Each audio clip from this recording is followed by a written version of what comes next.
Guerrilla cricket. Whoa. Guerrilla cricket. Whoa. Guerrilla. Take guard, man the barricades, patrol the cover boundary. At last the time has come, this is a cricketing emergency. Hear this call to arms for every cricket revolutionary. Take up your bats and stumps for the test match insurgency. At first they tried to silence us, but we would not be silenced. They threatened us with lies, so we threatened them with violence. Che Guevara, Sangakkara, Joseph Stalin, Douglas Jardine, Robespierre, Darrell Hare, Vladimir Lenin, O'Brien Kevin, guerrilla cricket. It's not about the winning, it's about how many rules you break. Even in cricket commentary, this is the best advice to take. Pick guerrilla cricket, it's the finest choice you'll ever make. There's so much more to cricket than red counters and a slice of cake. At first they tried to sanitize us and clean up our act. But people like it filthy, and we know that for a fact. Fidel Castro, Lenny Pascoe, Carlos the Jackal, Umar Akmal, Mahatma Gandhi, Grant and Andy, Brendan Behan, Austin Ian, guerrilla cricket. Stick with us, cause you know we're not the kind of thing that you see on the TV and the radio. So vive la revolution. First they tried to buy us, but we would not be bought. Okay, we were, but then we ran away, and we will not be caught. Would not give up the ghost when they left us all for dead. They decapitated us, but we just grew another head. Chairman Mao, Jamie Howe, Ho Chi Minh, Asif Din, Václav Havel, Graham Saville, No Surrender, Percy Fender, Che Guevara, Sangakkara, Joseph Stalin, Douglas Jardine, Robespierre, Darrell Hare, Vladimir Lenin, O'Brien Kevin, guerrilla cricket. Good morning, good evening, good day, whatever you are in the world today. It is game, what game are we on? 31? 31. It's game 31 of the World Cup in Australia. It's Australia versus Ireland. First game in Brisbane. Is it the first game in Brisbane? I'm joined this morning by John Batham, who's out there because Messi Jez hasn't turned up, Jason hasn't turned up, but John has. Good lad. This is the first game in Brisbane, isn't it? The first time we've gone there, isn't it, in the tournament? Yeah, I'm pretty sure this is the start of life in Brisbane. Bear, morning everyone. And a very intriguing one too. Well, it is. Ireland have won the toss and they've decided to bowl first. I'm not so sure about that. Well, that might be influenced by the fact that it's the first game in Brisbane. Well, yeah, I suppose that is true. But it's funny, in tournaments, actually getting a score on the board becomes quite a thing.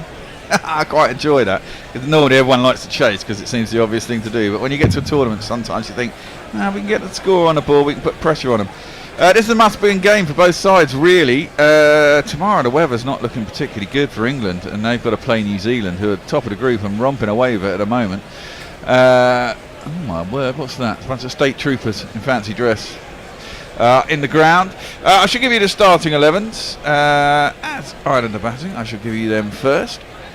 They go in Paul Sterling, Andy Bell, Bernie, Lorcan Tucker, Harry Tector, Curtis Campher, George Dockrell, Gareth Delaney, Mark Adair, Barry McCarthy, Finn Hand and Josh Little.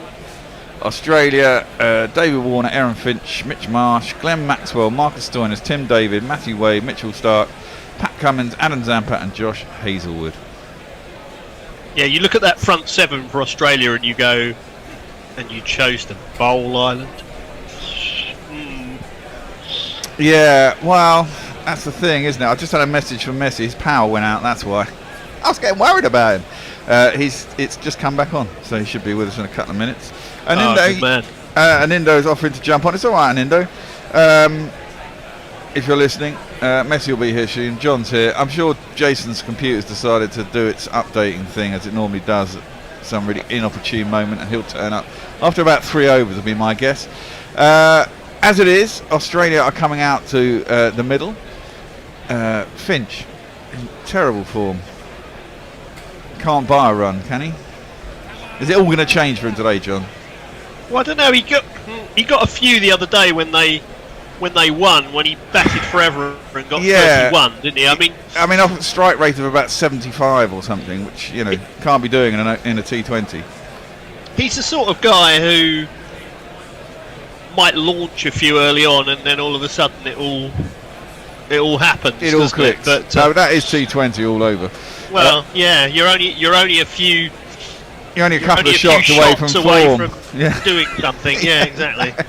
Right. Well, let's jingle up the participants this morning. We have this man. He's quite good with a bat. He's got a stick in the start. He's short and he's fat. He's got a stick in the start. He's a bit of a twat. He's got a stick in the start. David Warner's got a stick in the start. And he's going to be partnered by.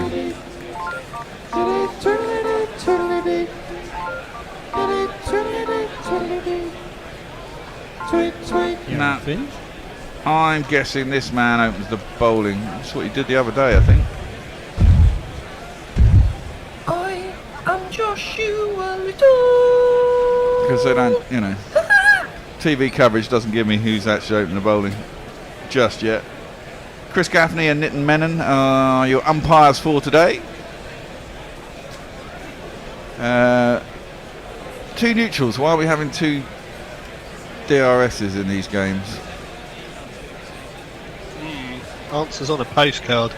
I really don't get that in a T20, even if there was a non-neutral umpire. I mean, hardly anyone ever uses a DRS in a T20. Although, was it India yesterday? They used one, didn't they, and got an overturn. Yeah, they did. It was a very good. It was a very good review. It looked plumb to me when I saw it. Maybe sliding down leg side was my initial thought, but it was a good review. We're just waiting for the start of the game. There's Davey Warner. There's a man out in the deep on the square on the leg side, and there's a third man. I think Josh Little's not a bad man to have bowling to Warner, really, which is probably the kiss of death on him. But he's quite useful at taking wickets up top. So if there's anything in it, or there's anything in the conditions, he's likely to find it. But bowling to Warner at any time is a fearsome prospect.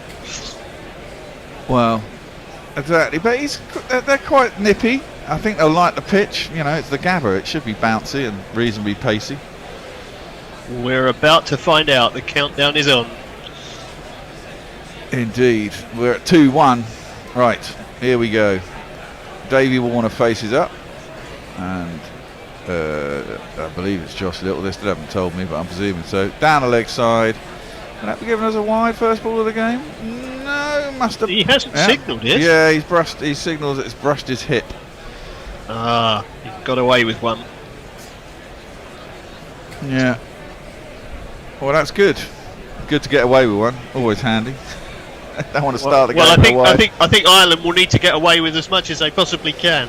Well, yeah. I mean, part of the reason I say about batting first as well, though, is because and I don't want to belittle the smaller teams, but if that's hit square, oh my word, they've gone through for a single. Could have been a run out off the second ball. Direct hit would have been very, very close. Mr. Joseph turned up. I think a direct hit was gone. I think so. I think it was quite well short. It was Aaron Finch trying to make it. I mean, he played it straight to the man. It wasn't a particularly good throw. He's miles out if that hits. Yeah, it'd have been miles out. A couple of yards out. Morning, Messi. Oh, g'day, Bear. Sorry about the mess. What's going on in Perth? Well, I lost my power, and my power's now back, but my internet isn't, so I'm tethered off my phone. Oh, Christy. Well, surely that'll come back soon when the power's normalised. Yeah, I hope so. Little in, pulled by Aaron Finch, out towards deep mid-wicket. Is there anyone out there? There is someone out there. Deep square leg. Oh, again they're going for the quick singles. Better throw. That would have been interesting.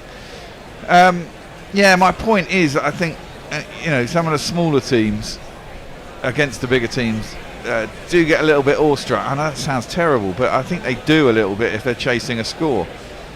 Whereas, yeah, I agree. Where they don't have that problem if they're setting a score, they're kind of free to do what they want to do. If they fuck up, they fuck up. But it just seems that's why they might well, it'd be tempting to bat first.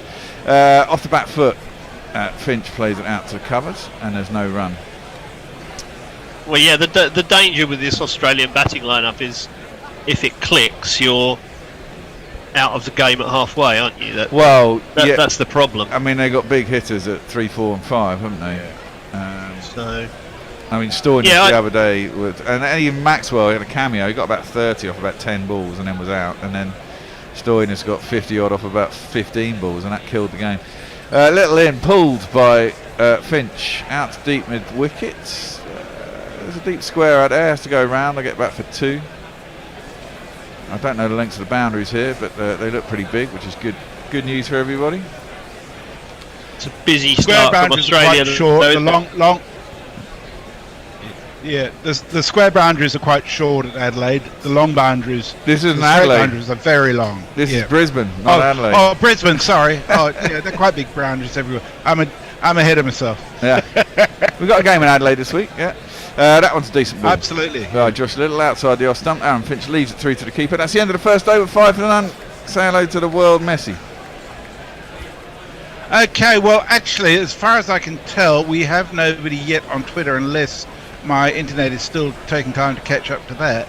But then I didn't get the chance to send out a notification to people that we were on today, so I might do that in a second. I'll see if we've got any company with us on YouTube. Here we go. And on YouTube we've got Leah with us saying hello all. Brian in Brisbane, who's really in Northampton, saying morning. Paul Coffey saying Brisbane rain radar says it's going to be raining soon. Oh fuck. Joe Solanke, Australia better be careful. DLS could come into the picture. And Paul Coffey saying closer inspection shows rain probably 2 hours away. So likely during Ireland's innings. Well, that might work for Ireland if they can go off like a train. Don't have to worry about. I've got a suspicion that rain that shows on the radar will die away. I think it's in the hinterland, in the hills, and it tends not to come through. But there is a chance of thunderstorms. Bowler at the other end. I'll give you his jingle in a second. His first ball is just chopped down to third man, and there is a single. It is this man. Coming up, he's coming up, he's coming up, he's coming up, he's coming up, he's coming up. It's a dare. You got pulled up the island. Alright, come back and you can roll. You back and you're rolling out, yeah. Just opening up the betting app to see what's going on there. As Finch, he's managed to score a run of ball today. Incredible. Man, he's only been out for 4. He's only faced 4 balls. Oh my word! Tries to whip that into the leg side. Gets beat on the outside edge. A little bit of movement in the air there from Mark Adair, with a horrible tash. It's a super ball though. It was a super ball. It wasn't particularly quick, but it's angling in towards off stump and then just goes away quite late. Swing. Wow. Beauty. Lot of bottom hand from Finch there, trying to work it into the leg side. Somehow didn't get anything on it.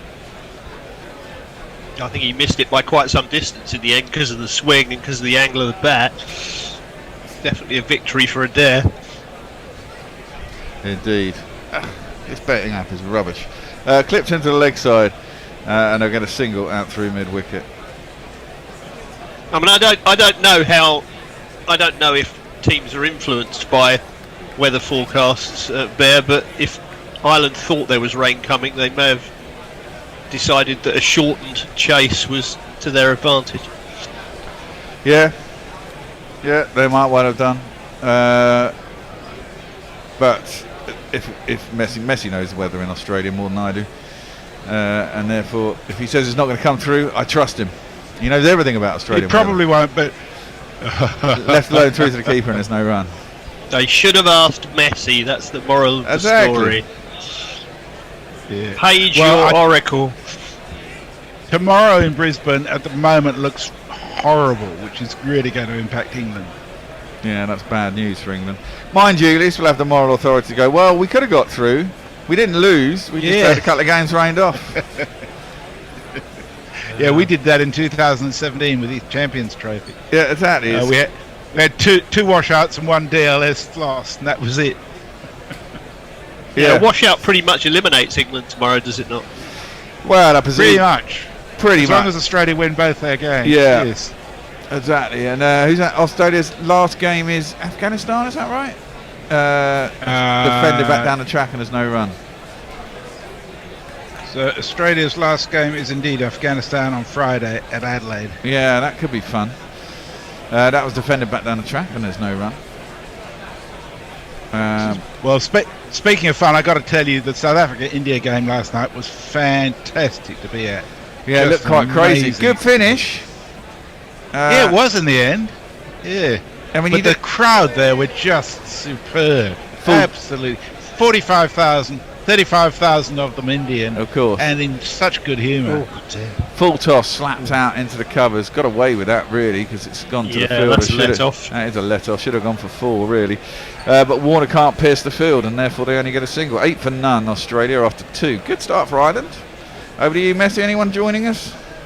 Indeed, Mogsworth, this is, I think the key question we have to ask here is whether Frankie Boyle has ever gone 2 sentences without referring to pedophilia.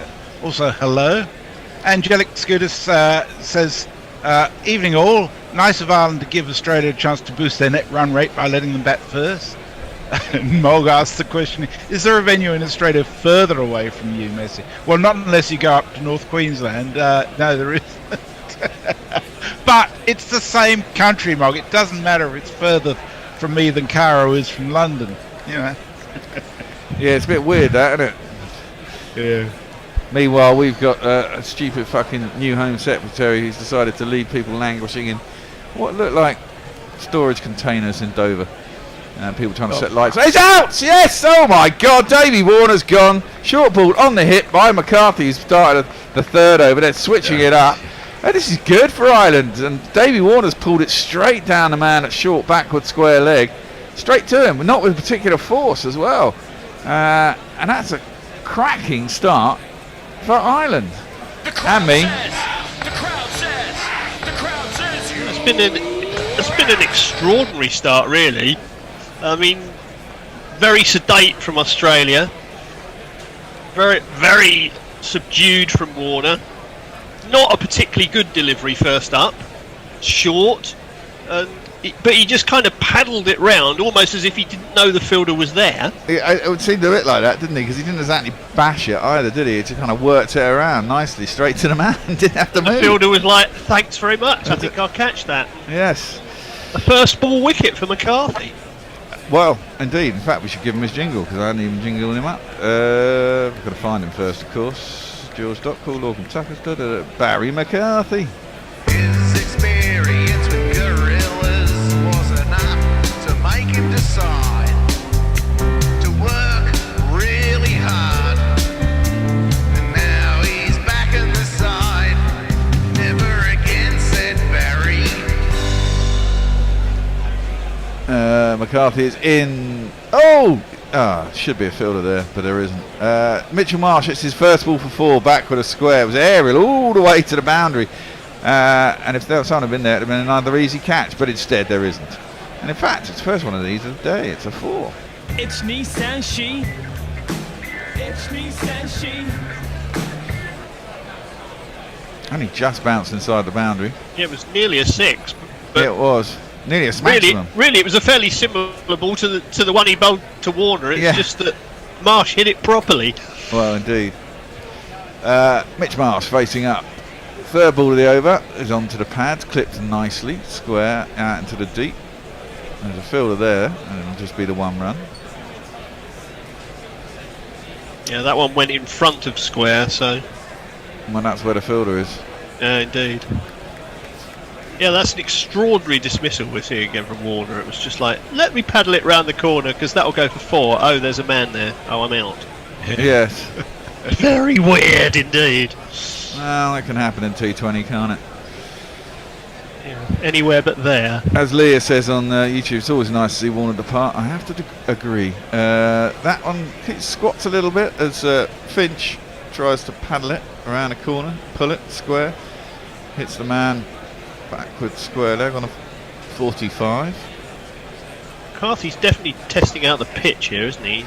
Yeah, a little bit of inconsistent bounce as well, because that one didn't really get up on Finch and it was reasonably short. Yeah, I mean Adair was having success in the last over, kind of pitching it up and letting it swing, and now we're banging it in halfway down the wicket. It's strange. Are those genuine Rangers or Coppers or whatever they are in the crowd, all dressed in their weird, look like Mounties outfit? I doubt it very much. Okay. You know, they might have given a block load of tickets away to the state police, who knows. Cut by Finch out to the deep, and there will be a single. 6 off the over so far with the wicket off the first ball of it. And Australia are 14 for 1. And they'll know they can pull this back and get themselves ahead of the game. It's Ireland's job to stop them. That's left alone outside the off stump, and there ain't no run. Treat the keeper, and over to you, Missy. Okay, sorry, just finishing posting something. I'm Brandon Wovers with us. It says, morning, fantastic guerrilla cricket.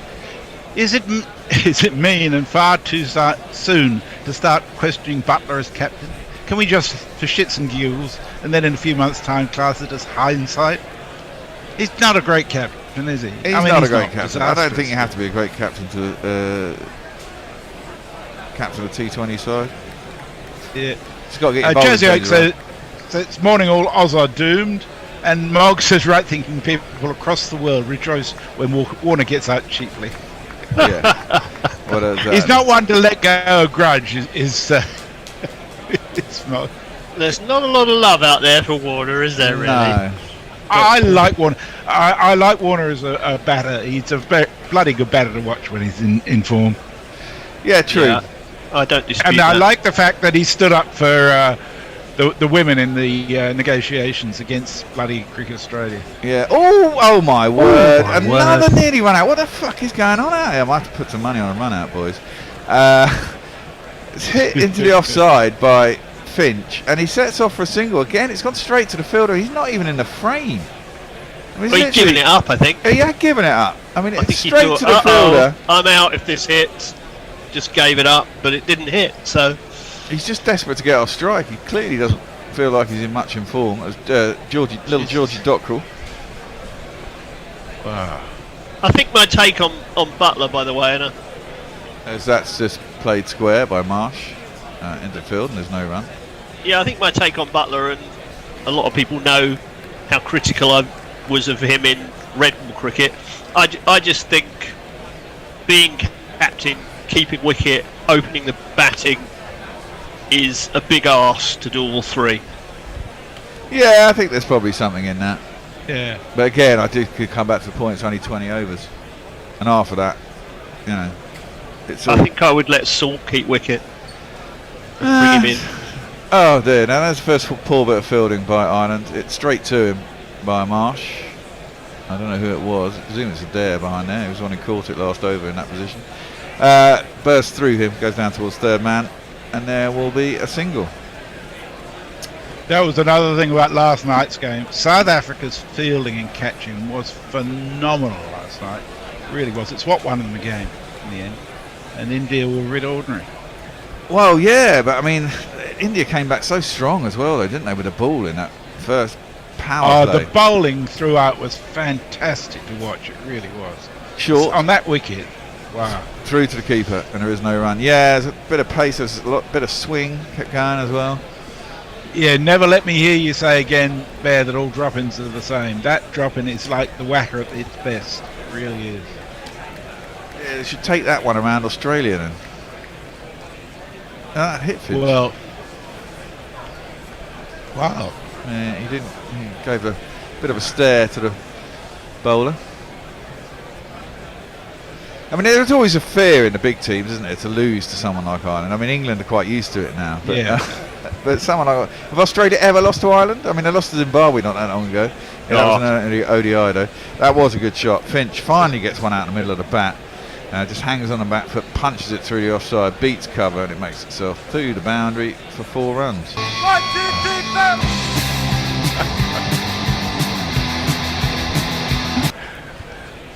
4. So those 4 and 6 signs that people hold up in the crowd. Last night there would have been, I don't know, 2,000 kids at the ground. I reckon it was just great. But they were all making gliders out of them and throwing them off the top tier to see if they could get it onto the field. Good lads. Again, same shot. This time hits, I think, Balburney, the skipper, who's short cover. And that ends the over. 20 for 1 after 4. Good start for Ireland. Over to you, Messi.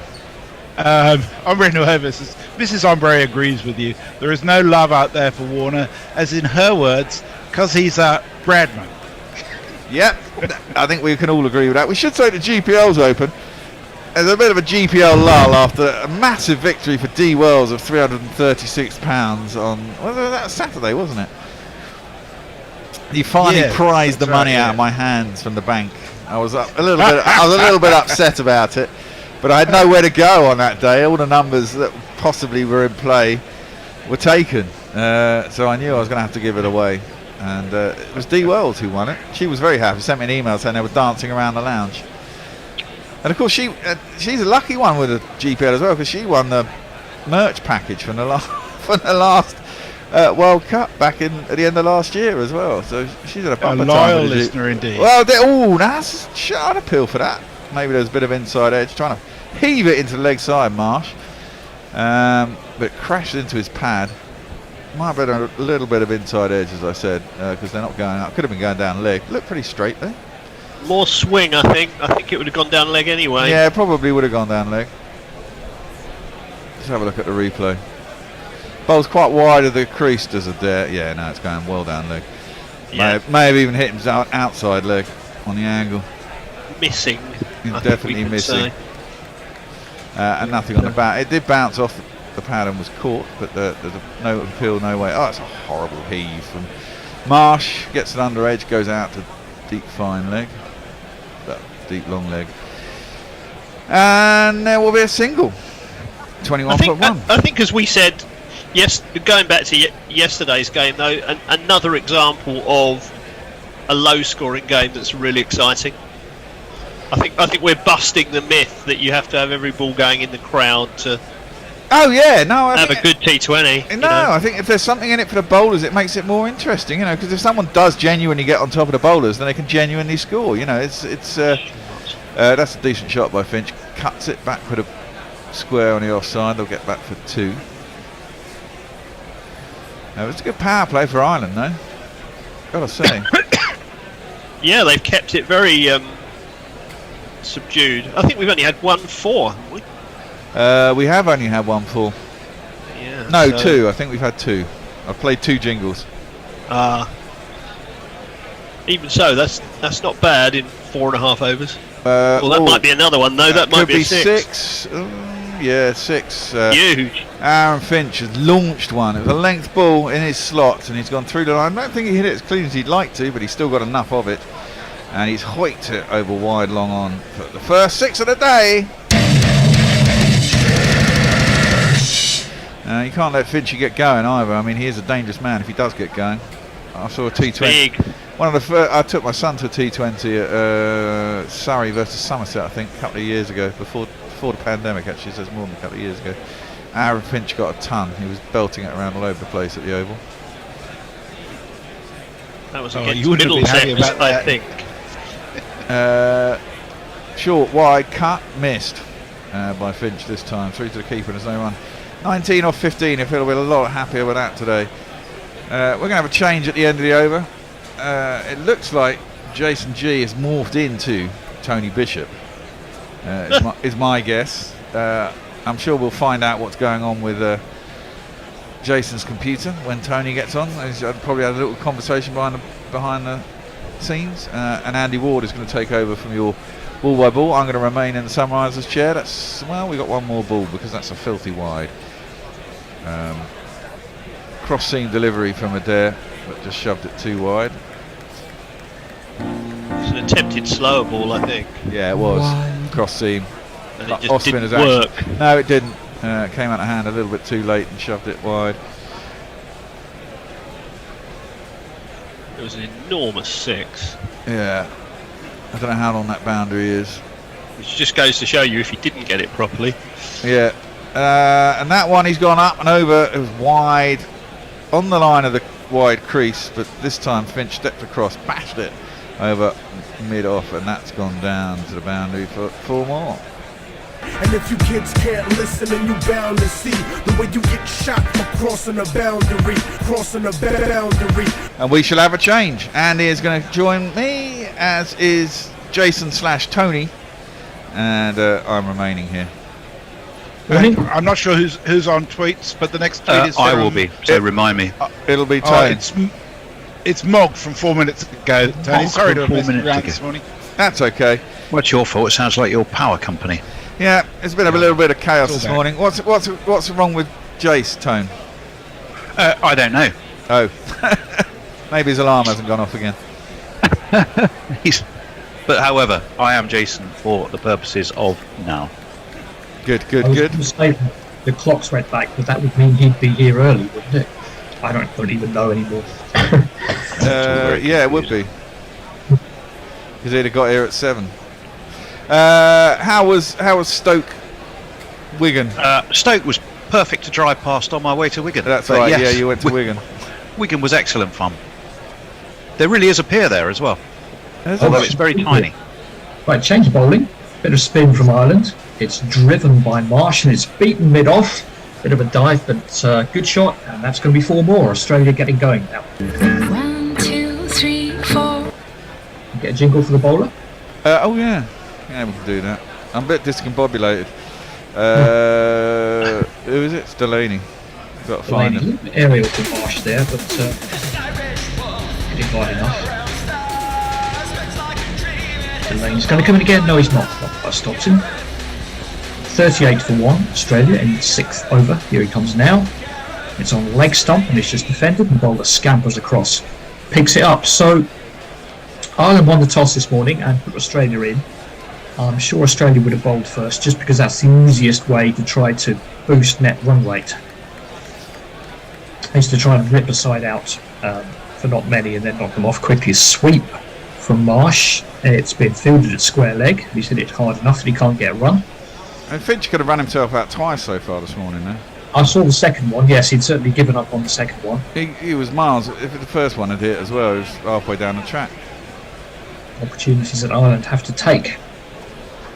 But they've not done too badly so far. They've got Warner out. That one, batsman is back to the bowl. He's managed 3 dot balls so far in this 6th over. That's very good. Yeah, you fear that Ireland could, I don't know, collapse in a heap. It's always possible. If the score's too big. Well, they wouldn't be the only side in this No, exactly, they wouldn't be. Onto leg stump again. It's good from Delaney. That one is punched out to mid-off. Batsman gave himself some room, but he couldn't beat mid-off.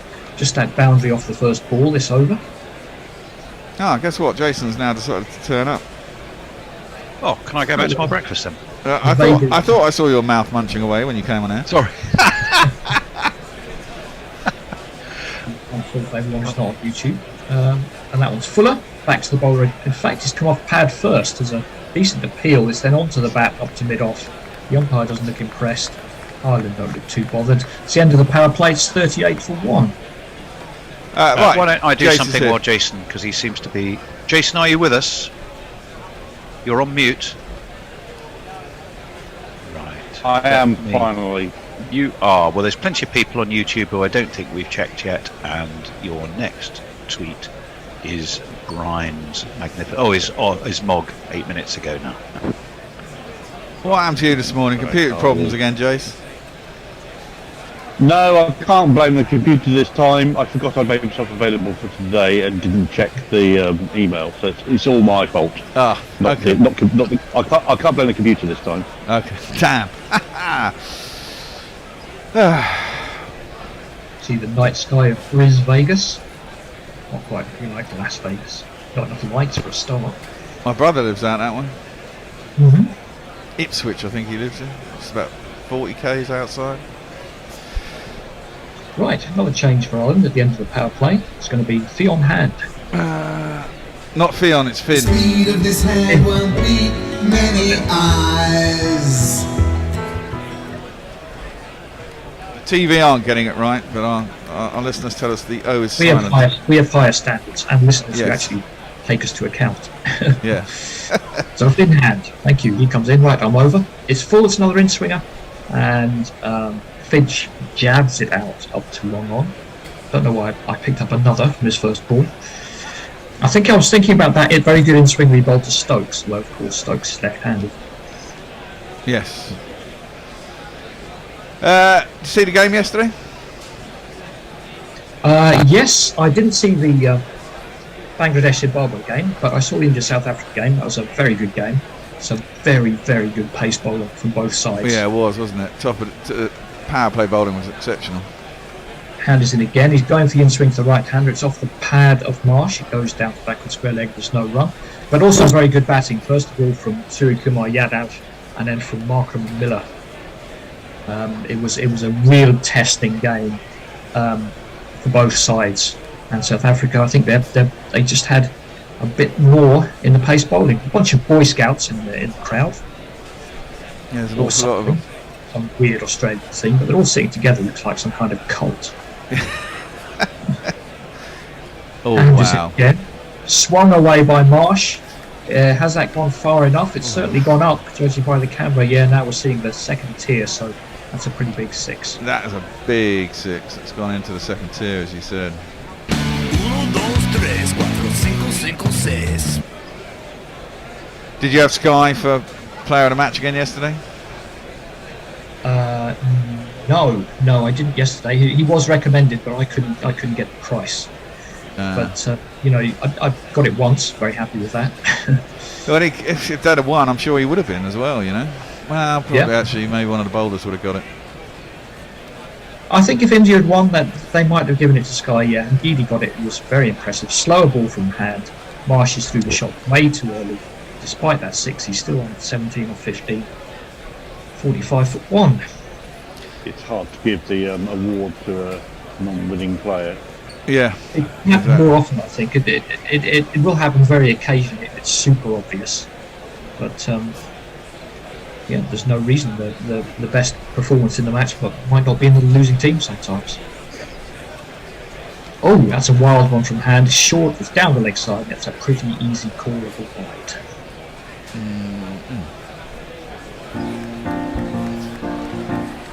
Wide. What do you think Ireland are capable of chasing? I wouldn't fancy their chances of 140 unless Sterling goes mad. Hand is in again. It's full. Marsh swings it away again. That one's not quite as far, but I think it's still going to be far enough. Yes, it is. Over long on. Yeah, I was going to say 150. This is it. There is always the Sterlo factor. If he gets in and gets going, they could chase something much bigger. It would certainly be the best chance. He certainly never wastes time. No, that's very true. He's either in and scoring or not in and not scoring. Yeah. Well, I'll be going under for the full of the first Irish wicket. That one's tipped into the leg side. They may look for two here. They think about it, but no, fielders in quickly enough. That's the end of the over. 2 sixes off that one as Australia get going, and they are 53-1 off 7. Mog says Australia copes with the possibility of losing to a lesser nation by never playing them. Well, exactly. Yeah. I can't remember the last time they played Bangladesh. That was a top end series, wasn't it? Essentially. Brian says the weather in from Brisbane says 28 degrees and no rain on the 64-kilometre radar loop. So this game is going to go to a completion. Well, Our Cricket podcast says he's scoring at a strike rate of 140 plus at the end of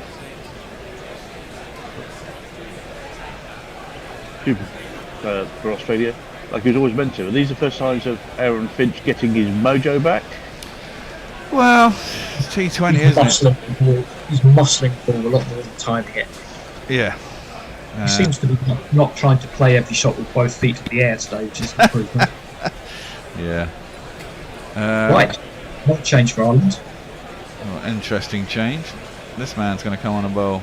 George Dockerell's got muscles, alive, alive, oh.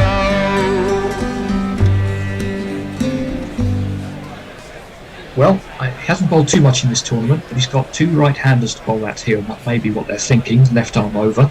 That one's on middle stump, and Marsh plays it up. Yep, an easy single up to long off. Yeah, 6 darts will do him well. Get away with an over. Just try and peg it back a bit after those 2 sixes. What are they going? 7.5 and over. Score predictor has 189. That would be you'd think that would be too high for Ireland. A little step away from Finch, then he goes back and goes over extra cover. It's lofted. I don't think it's going to get 6. It's a long way out there. In fact, it bounces a couple of times to the fielder and they'll pick up 2. Yeah, you've got to factor in the Stoinis effect as well. Well, that's it. I mean, they've got some bangers there, haven't they? You've got David hasn't really scored any runs in this tournament. He's very capable. Exactly, and Maxwell, and Stoinis. And it's certainly a better base than a lot of teams have had lately in this tournament. Better power play. Finch tickles that one down to 5 legs. There's no run. Yeah, that's what you got to think. They've only lost 1 wicket in the power play.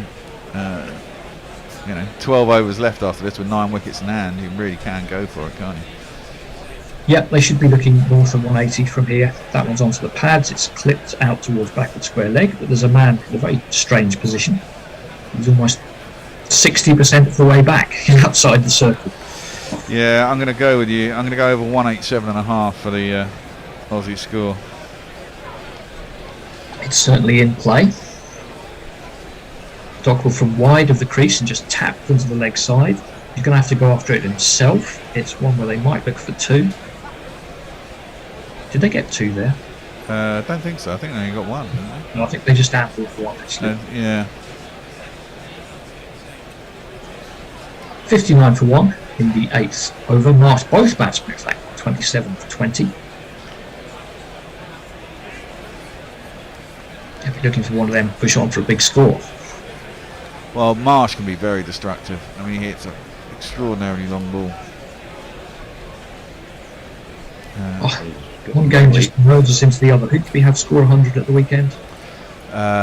We had Glenn Phillips scored 100 on Saturday. Outside the pads, really, the batsman doesn't elect to go for the wide, clips into the leg side for a single. It's the end of the over. 7 runs off it. It's 60 for 1 off 8. Greg Gomer says, "Morning all, overslept. Happy Halloween." Happy Halloween, yeah, it's 31st. Not that I care about Halloween, it's an American holiday, fuck that. Cheers. Messengers correct me, says, "To be fair, Jason, Australia did play 5 T20s very badly in Bangladesh in 2021. I was talking about matches where they actually hosted in Australia. I can't recall of like to pull out of those ones, don't they? Yeah. Do. Oh, sorry. I'm going to cancel and Gaelic Scooter says, "Full member teams yet to play a men's international versus Australia in a big 5 Australian city, excluding World Cups, are Afghanistan, Ireland, and even more outrageously, Bangladesh. Cricket to Australia suck." Wow. The best one was when they said they weren't going to play Afghanistan as a statement against them not allowing women to play cricket. Yeah, that was a reason. Yeah. For reason in that could be out. Is it an edge or has it just swung past the bat? No, it's an edge. Yep. Marsh had a flash of the wide one from McCarthy and didn't really move his feet as it is wont. It may have moved away a little bit, caught the edge, diving catch by Lord Tucker, and that's a wicket. Top edge, for fuck's sake. Oh no, he's out. Excellent. Top edge, for fuck's sake. Oh no, he's out. Get the cover off of that. Top edge, for fuck's sake. Oh no, he's out. Excellent. Jingle notwithstanding, I think that might have been an underage. Well, yeah, or toe end, I was thinking. Really stretching for it. Yeah, again, he didn't move his. He does tend to play a bit flat-footed, Marsh. But don't they all in T20 pretty much? Yeah, 28 off 22 is okay, but he would have been hoping to cash in some more today. Yeah, man, the game on Saturday, Sri Lanka were so in it, and then they dropped Glenn Phillips on about 3 or something stupid like that. He just plopped one up to long off, dropped it, scored a ton. Regulation catch. It was as well. They were terrible. Up to 10 overs, they were brilliant, and the rest of the game, they were absolutely appalling. Then they started misfielding, yeah, more catches, and just completely subsided with the bat. There's a few players who've been dropping catches. I mean, who would have thought that Virat Kohli would have dropped one up as well? How do you say that? He has a bit of a history of spilling them in the outfield. That was also a terrible drop, though. Right, Maxwell is in. Jiggle him in second. He plays that one through out to the sweeper for a single. Nope, they come back for 2. There's no one there. Yep. Okay. I'm going to give us Jingle. If I had $1 million, I'll buy you a Glenn Maxwell, and we are no longer friends. There's something in McCarthy's hair that reminds me of Shane Watson. The way it flops down. Yeah, I can see that. He's going to come in again. He's got 2 wickets so far, and that one's again hit. Sorry, it's hit somewhere, and they're coming back for 2 again. In fact, it's a very similar shot. Yeah, just starting his innings with a couple, then strike rate at 200. Carry on like that. Brace of braces. Yep. But you would think this is a perfect opportunity for Maxwell Stoinis David to come in with a bit of a platform and make some hay in these middle overs. You'd have thought so, wouldn't you? Only 12 left, including this one. So the bowler pulls out that time. I think it was Maxwell, possibly waving at Warner sitting next to the side screen. No, yes, he is a bit. Thought the dugouts were generally a bit more away from the side screen. No, it's just Billy No Mates sitting for himself on the end of the sent over there. No, it is an Australian player. I think it's Stoinis. Oh, a pull shot from Maxwell. I'm not sure where it's gone. It's probably going to plop in the wide open spaces. It has. Went out towards deep mid wicket and then pick up another 2. Triple double. A triple double now for Maxwell. Isn't that a basketball term? It is. Don't ask me to remember what the 3 things are. It's scoring, assist. It's 3 pointers, 2 pointers, and I don't know what the third one is. I think maybe it's layups. I don't know. One of them is defensive. One of them is defensive as well. Pushed into the offside by Maxwell, and he breaks the sequence. In fact, he's gone down to 3rd man. That will be a single.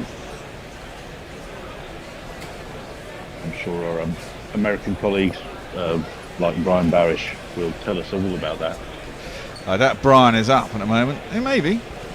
Oh no, I think he is actually. Didn't he get on? Yeah, he is. No, that's Brian in Brisbane. That's Brian. 67 for 2, 1 ball to go in the 9th. And you're listening to us, not Michael Clark and Adam Gilchrist, so how fortunate you are. Don't mind Gilchrist too much, Clark is awful. That's a pull shot from Finch, and took his head away from that a little bit, but he managed to get enough bat on it to get it out to deep square. That'll be a single, and the end of the over. It's 68 for 2. Over to you, Jace. Leah says, the German French channel Arte made a documentary series about Australia. That's presumably a previous conversation you were having. Messages, perhaps the first time, defends the Cricket Australia, saying this is a no-win situation. There's plenty of criticism whenever Cricket Australia has a match in the big stadium with a very small crowd. I don't mind them having matches. I don't mind them having matches at lesser stadiums. They just have to have matches. Well, exactly. Also got to think, like, can Ireland really afford to tour Australia? Well, they get a fee, don't they, from the Cricket Australia to go there, don't they, as well? You get. Sure, it's going to cover all their expenses. Because you get paid. Well, it depends if there's. Test match is not making money outside the best 3 of the best at times.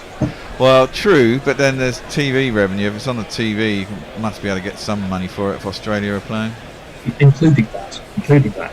South Africa was saying they only make money off India. It's the only Test series they make any money off.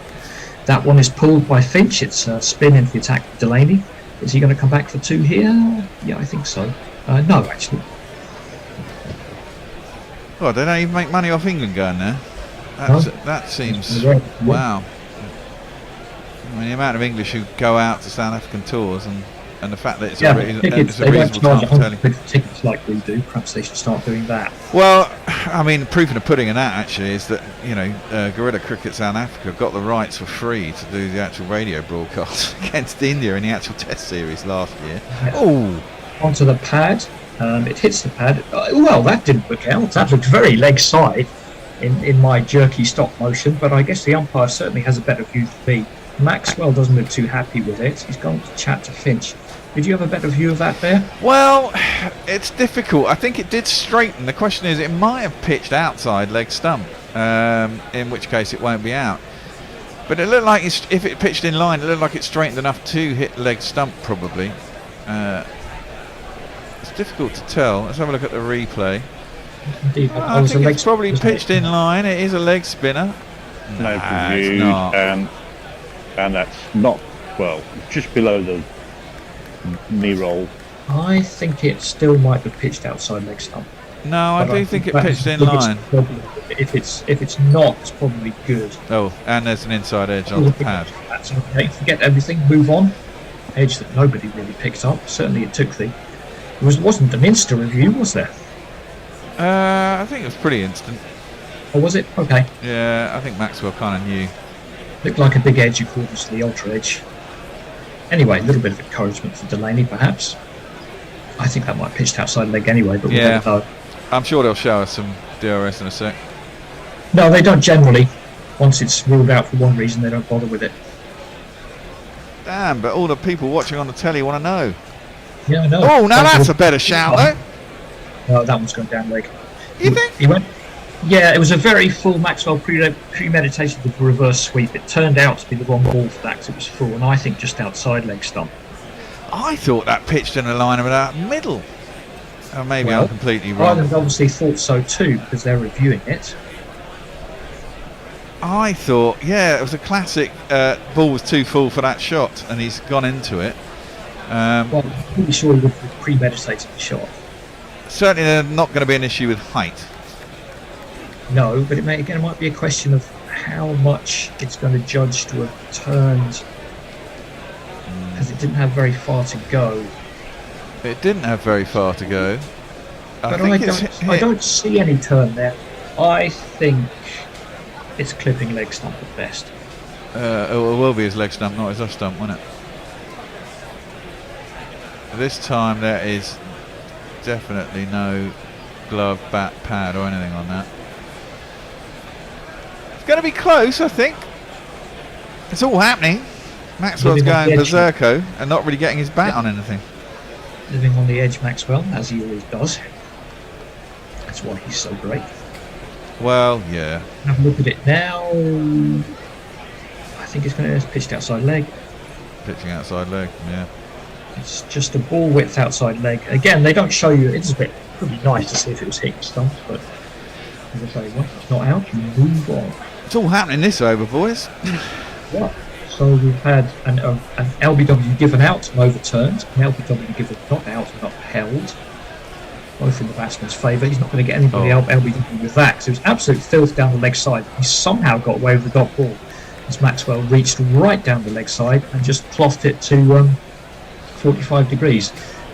I can see thinking you really ought to hit 4 off that one, but so that's also on the legs, and the keeper misses it. It's going away for wides, I would think. It's going to be wides with an extra for the run. You do sometimes wonder with Maxwell. Why? Well, you always wonder. I mean, no need to be this frenetic, is there? Yes, I was going to say, it's all a bit frantic at the moment. They had a good start. He doesn't need to go bang straight away. Exactly. Get yourself in, get your eye in. He's certainly got all the shots. That one's to Finch, and it's come off the pad. I think the keeper scampers after it, throws it in. Good work from Sterling, who got up to cover the stumps, but they've got through. In fact, he's got bottom edge on that or something, so that'll be a single. Have a change at the end of this over. Yeah, Bennett's going to come into the hot seat. Messi and John B are going to come back. That's right, yeah.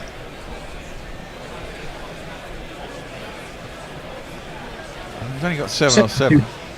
Yeah, 72 for 2. Maxwell is there, eyeing up that reverse sweep again, maybe. No, he's gone more conventionally down the ground. It's very straight. It's only a question if it's far enough. I think it is. Yeah, it definitely is. And it's one of these. Yes, he should probably do that for right, a little change. Handing over to you, Bennett. Bennett. Hello there. Hello there, everyone. Very good morning to all of you out in Europe, and greetings wherever you are. And good morning, Blair, Messi, and John B. Good morning, Bennett. You're very, Morning, very Bennett. loud in my ears. I don't know if it is for you as well, John. Yeah, it's a little vigorous. Okay, let me just. Oh, thank you, John. That's a great start. Let me just reduce my volume. Is that okay? Is it much better now? It's a bit better, yeah. It's a little better. Yeah. Fantastic. Right. So I've been told before that I'm rather quiet, so I intentionally changed my headset and I increased the volume. Yeah, you were at one stage. You can't win, can you? I know, exactly. So anyway, John B, we haven't met before, but greetings. And Messi, is everything okay with you? You're wearing a hat. Cold? I'm wearing a hat by popular request. There was a request from Brian on YouTube for me to wear the beanie I wore to the India-South Africa game last night. Oh, that's nice. It was bloody freezing last night. And I hear you had a power shortage as well. But anyway, here we are. For all of you who've joined in, Ireland winning the toss and inviting Australia to take first lease of this wicket. Australia 78 for 2 at the end of 10 overs. Australia making one change. Adam Zampa coming in for Ashton Agar. The batsman out today. David Warner was the first to go, and Mitch Marshall, who was looking quite threatening earlier on, unfortunately perished in the over before. Ireland have been bowling quite well, John. Yeah, I was just thinking it's been a game of fractions, hasn't it? Really, I mean, Maxwell's been very frenetic since he came in. 2 LBW appeals in the last over. One that turns out hit the bat that we all missed, and the other one probably an inch outside leg stump. Otherwise, it's absolutely dead. And later on in the over, he goes and gets one in the middle of the bat for the first time, and you start to think this could be ominous for Ireland, even though they've done quite well so far. Exactly. I think the bowling has looked quite penetrative. I appreciate like McCarthy's dismissals were not of really great balls. I mean, I was looking at some stats, and he was easily one of their most expensive bowlers coming into this game, throughout his career. But he's picked up the 2 important scalps there in this form of the game. But anyway, Little comes in. He's been quite threatening for Ireland with his left arm swingers, pitching it right up. Earlier on in this tournament, he's picked up some very crucial wickets, hasn't he, John? Looks quite good. I think he's an underrated bowler, actually. I think he usually manages to find something. He bowled, I seem to recall, he bowled quite impressively. It's Sri Lanka, isn't he? Or England? Yeah. It's England, yeah.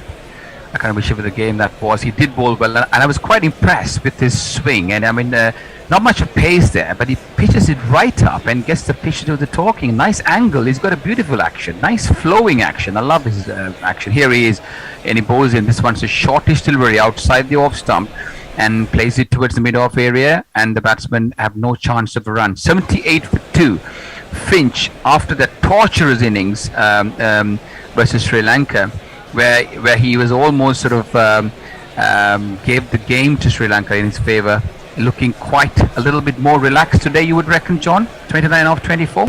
Yeah, he seems to be slowly finding something, which Australians will be happy about. Little comes in. This one's over pitched. On the back foot goes Finch. Handsomely driven through the covers. That's a beautiful looking shot there. That would do him do his confidence well. Finch moves up to 29. Do we have a jingle for him? That's a boundary there.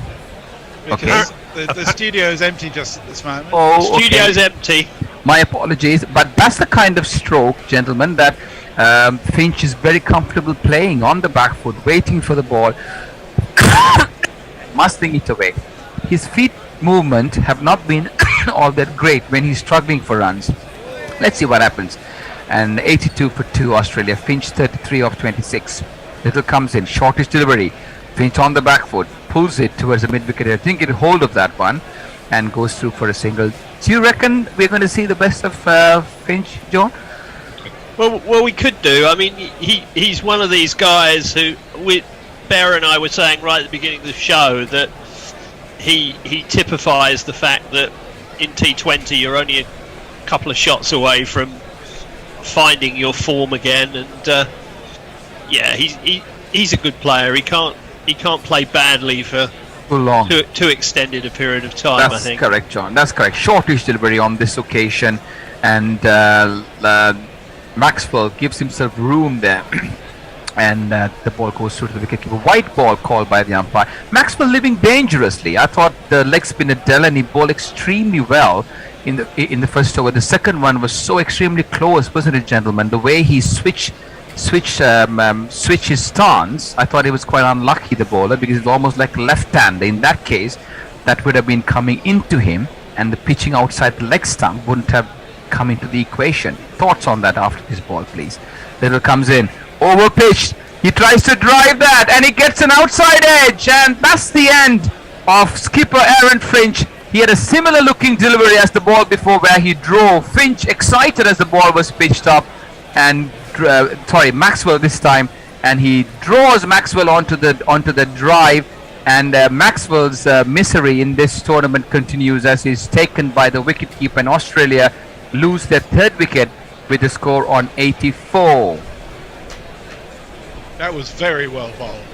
It was exactly where. First thing I learned from Gorilla Cricket, shit takes wickets.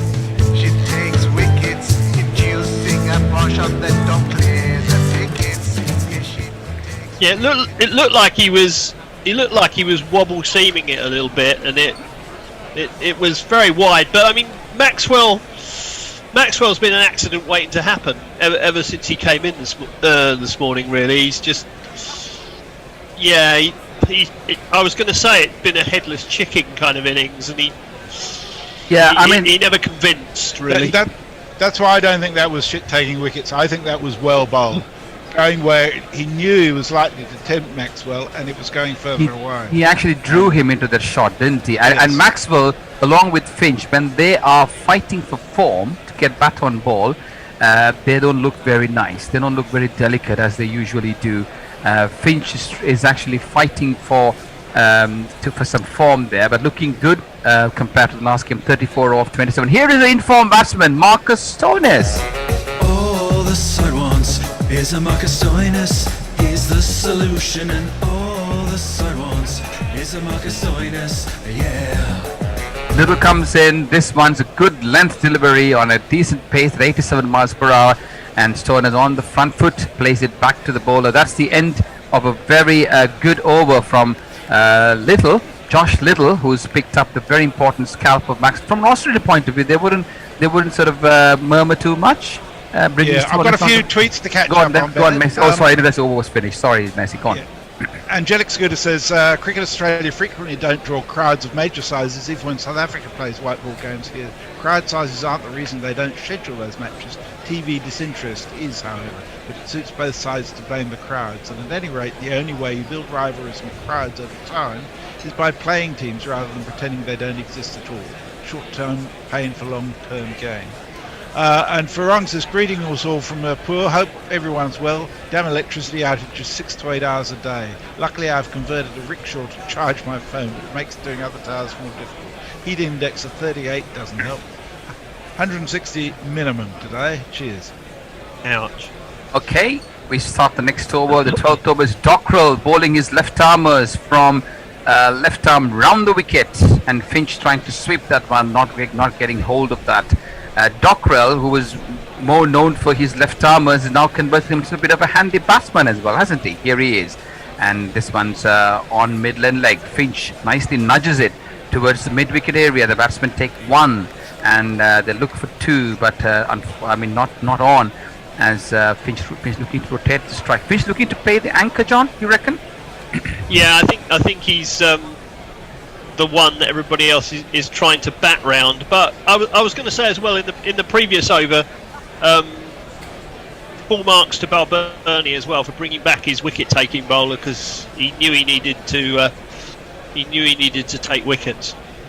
Dockrell comes in shortish, and Stone is on the back foot, not getting enough timing on that as the ball goes straight to the extra cover. He's not happy with that, shaking his head. Stone has looked in ominous form in the last game against Sri Lanka, single-handedly won that game for his team. This much driven, better luck this time as he goes past the driving skipper Balbirnie and the short extra cover region. The batsmen go through for a single. 86 for 3. Maxwell certainly was quite lucky, wasn't he, in a short stint there? 2 close LBWs, John? Yeah. To me, he was just never at it.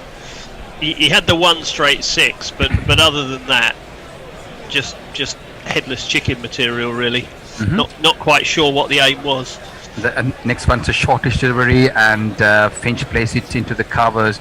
No chance of a run. This one's again played into the covers and beats the field on this occasion. Bit more firmly driven towards the deep extra cover region, and the batsmen go through for 1. 87 for 3. Ireland winning the toss. Australia been put into bat. 87 for 3 at the end of 12. Messi. Jay Grover says, we have this argument every year. I'm celebrating my Celtic heritage. It is not in any way an excuse to watch crappy horror movies and cover the flat in tacky decoration while it's drunk. Although I suspect you might have practiced that occasionally, Jay. The exploding pumpkin comes to mind. Imagine, correct Spare, points out that the triple-double in basketball is 10 points scored and 10 or more points scored, 10 or more rebounds, and 10 or more assists. We won't get you onto guerrilla basketball, I'm afraid, Bear. Brian says, I saw an advert on the Northamptonshire cricket website for package tours to South Africa for 2023. Prices started at £5,695 for 15 days. Wow. Okay, as you come back, over number 13, McCarthy, the wicket taker, 2 for 14 off 2 overs, and he comes in outside the off stump, and Finch again looking to get bat on ball outside the off stump. No chance of run. Finch will do well to at least rotate the strike, won't he? Australia don't want to be in the situation where they need someone to pull them out of their dark hole. Finch really would do well to rotate the strike. He's on 36, and slowly the balls are creeping up as well. He's missed a few balls in the last over as well. McCarthy is doing extremely well. He has picked up the 2 wickets of Mitchell Marsh and David Warner. What's a good score on this wicket, John? I don't know. We were talking about 180 plus earlier, but it seems to me as if it's not the easiest wicket to score quickly on. And we've also said that unless Sterling fires, 150 will probably be enough for Australia. I would think if Australia got to 160, they'd be quite happy. Well, but I did see some other batters in the last game looking sort of quite good as well. There was, the skipper who played a bit of an anchor role before he kind of got off the blocks. But it will be an interesting game. Ireland looking quite good. They're placed at number 3 with 3 points. Australia just behind them with the net run rate being a little bit lower. New Zealand leading with 5 points in that table. So this game, if Ireland win this game, they almost go to the second place, but they would have played one more game in their leagues. The next ball outside the off stump, and Finch again fiddling outside the off stump. No chance of a run. In Group 2, after yesterday's majestic win, South Africa clear leaders with 5 points. India closely following with 4. Yesterday was a fantastic game, wasn't it? South Africa, India. certainly have proved their credentials. McCarthy comes in, overpitched. Finch this time, giving himself room, going outside the off stump, trying to innovate, and place it towards the mid-wicket area, and the batsmen go through for a 1. So, John, who do you think would be the top 4 from your kind of observations in this tournament? Well, I think after yesterday, it looks very much as if South Africa and India will qualify from the other group. New Zealand are going to qualify in this group. If Australia win their last 2 games, they're probably favourites to qualify. As McCarthy comes in, good delivery there, and he plays it nicely, nudges it, this one taps it on, dabs it towards the cover region, and the batsman go through for 1. Go on, John. Well, I mean, particularly if the weather is hideous in Brisbane tomorrow. But even if it isn't, England have probably got to beat New Zealand to have any chance. You would have to say, and I don't see that happening. I kind of agree with you, John. I think the second place is what's up for grabs now, with England, Ireland, Australia, even Sri Lanka might be able to come into the equation if some of the games that they play and the others who play come into in their favour. We'll come back to that in a minute as McCarthy comes in and he bowls shortish delivery. Finch on the back foot pulls it towards the deep mid-wicket area, and the batsman can get only 1. Finch struggling a little bit, John, again.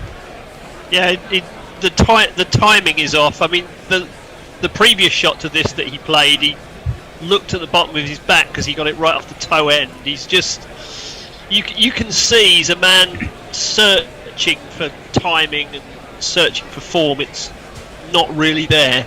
Yes, exactly, and I've watched Finch several times in his career where he's struggled and he's come back good.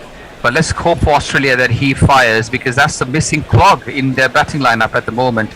And this one's outside the off stump. Stoner slashing and going to the sweeper area, and the batsmen go through for 1. Stone is looking to break free. He's on 4 of 6. Australia 92 for 3 at the end of 13. Messi.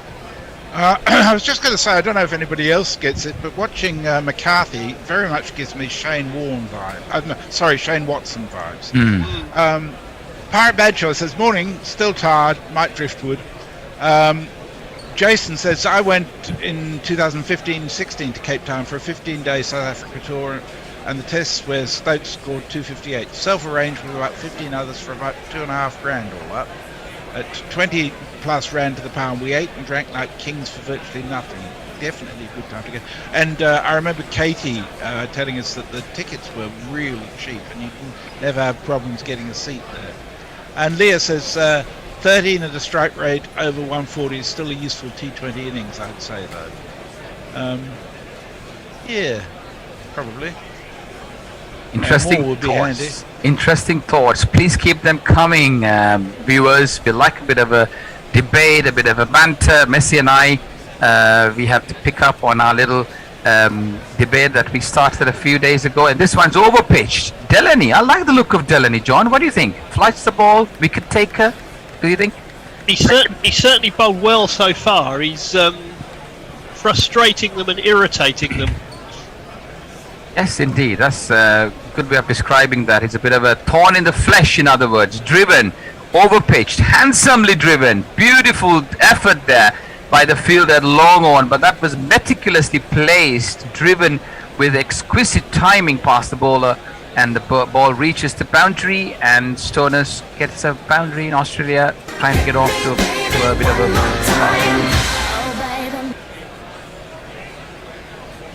Right, sorry, the jingle just faded there in the background. So Stoners is the man that they will be looking to capitalize on. Tim David next, John. We haven't seen much of him. Oh, he's a fearsome hitter. Oh my goodness, he's one of the longest hitters in world cricket, I should imagine. If he middles one, then the crowd are in serious danger. Yeah, he's in the mood of Mitchell Marsh, isn't it? It's a shame for Australia that Mitchell Marsh got out when he was threatening to break free.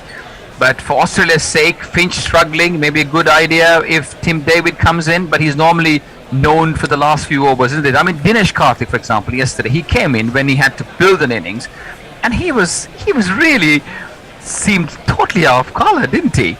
Because he couldn't really fit in. His role was 2-3 overs to go, come in, bang bang, and he struggled like crazy. He got injured as well, and I reckon that we might not see him again because Pant might be brought in.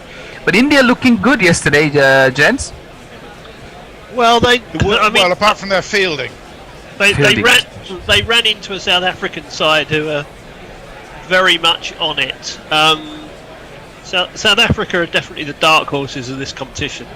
Yeah, but given the stigma that associates them with international tournaments, I pray to God that they're able to. I mean, they look a very well balanced side, very well balanced. So we come back to that in a second. Short delivery, Stoner's on the back foot and plays it towards the long on area, and the batsmen have no chance of run. I can see Delaney.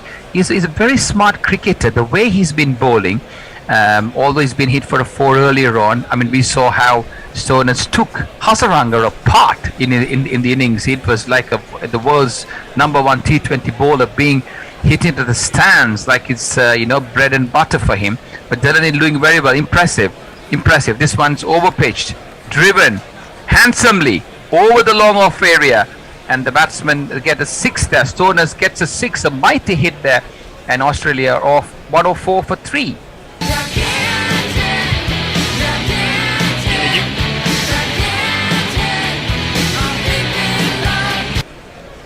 Yeah, you put the kiss of death on Delaney there. Absolutely, I think that was down to you. But absolutely, I was going to say. the problem is, as long as Stoinis is in there, the potential for him taking someone apart is always there.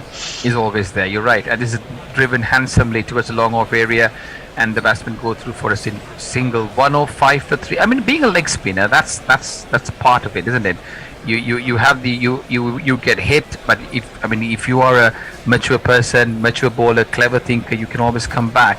But Stones is dangerous. He's in a murderous mood at the moment. This one's Finch comes dancing outside his crease onto the leg stump, and Delaney tries to follow him, but this was way outside his pads, and the umpire very correctly calls it a wide. So the last ball coming up of the 14th over, Australia 106 for 3. This one's on the off stump, and Finch looking to cross it this one in desperate times for Aaron Finch here as the ball goes towards the long off deep extra cover region as the fielder has to run around, and Finch has extra time to come back for 2. Finch on 40 of 36, Stoner 16 of 10, Australia 108 for 3 of 14. Messi. Angelic Scooters is right. He says, just one warning about weather concerns in Brisbane. The Gabba is fabled for its ability to dry quickly after surprisingly heavy rain. Still, given Brisbane's latitude, rain can be pretty torrential. I was looking at it, and there's a real possibility that the first game tomorrow, which I think is Sri Lanka and Afghanistan, might be rained out, but you might end up with the second game between New Zealand and England going ahead, or at least in a short format. So let's just wait and see.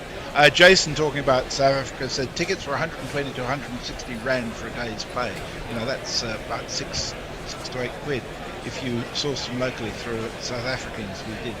And Rajesh Mohan says Smith could play anchor and captain role better than Finch. I don't agree on either score. I think Finch is definitely a better captain than Smith. Adia comes in on the sorry Messi over pitch delivery. Stones was gifted with that ball and driven with a lot of firm power and determination by Stones, who's looking to be in his best like he was with Sri Lanka earlier on. John, he's finding his feet again in this innings. Yeah,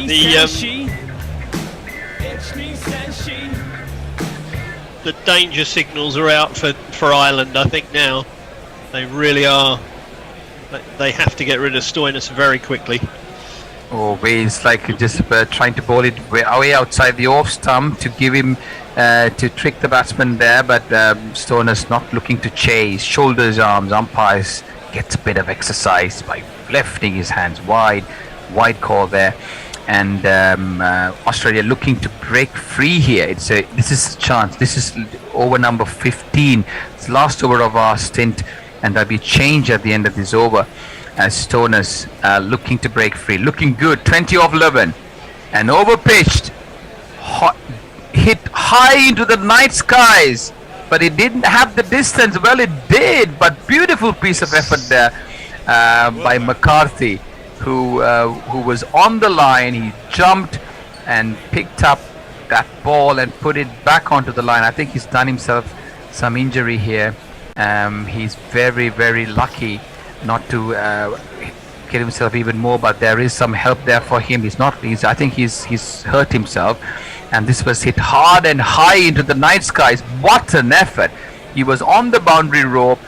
He jumped, brilliant it off. That is outstanding. That's brilliant. Effort. He caught the ball, put it back onto the line. That's incredible. The whole of his body was over the line when he threw it back, but he managed to do it before he touched anything.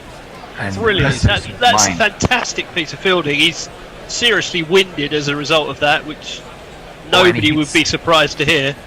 And he hits his back, doesn't he? His back. And thing is, what would have been really exciting is Little was coming behind him, and if he had the presence of mind to throw it back, and Little was just like a few feet away, and that would have been one of the best catches I've ever seen. I don't know about you guys, but a great effort here. It's a fantastic piece of fielding regardless, because it's saved 4 runs, because it would have gone for 6, and he's kept them down to 2. Just fantastic piece of fielding. Just remarkable.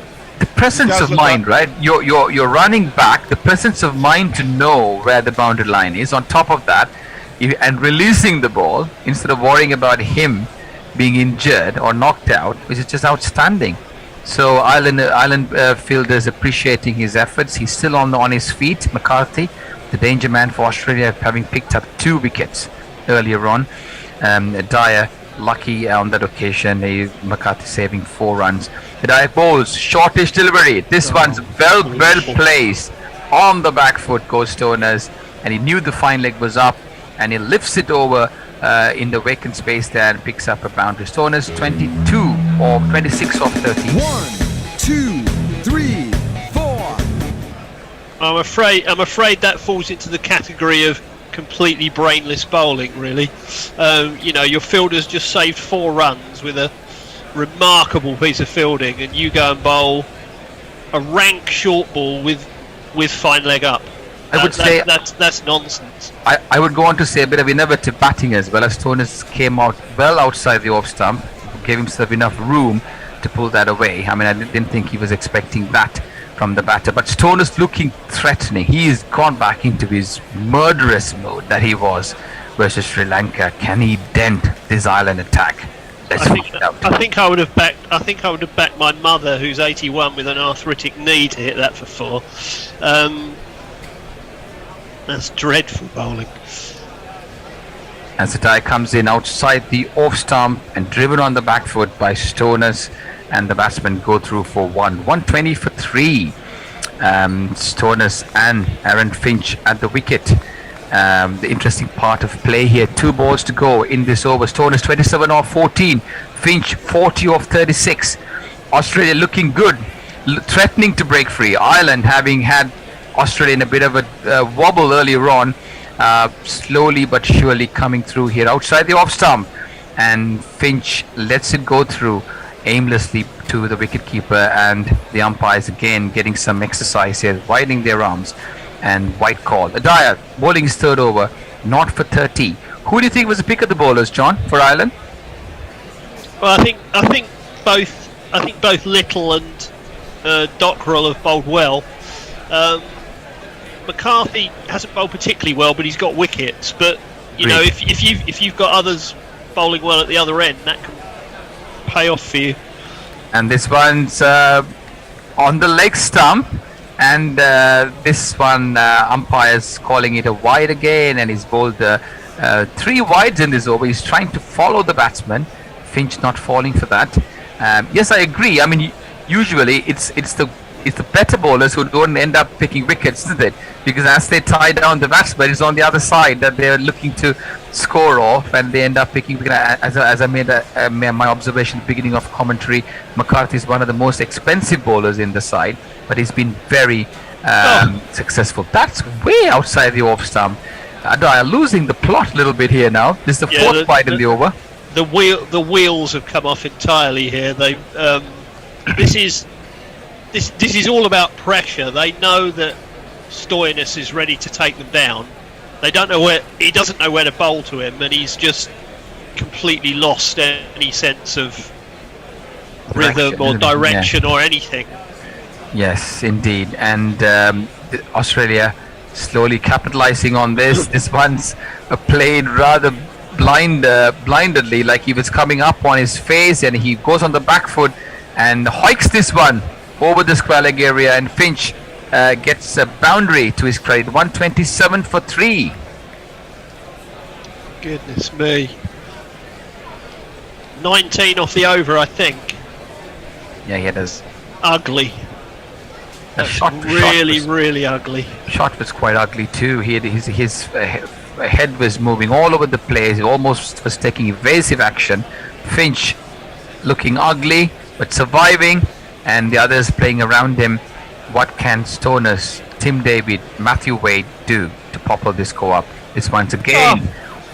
He comes outside the off stump, and the bowler tries to follow him and pays the price.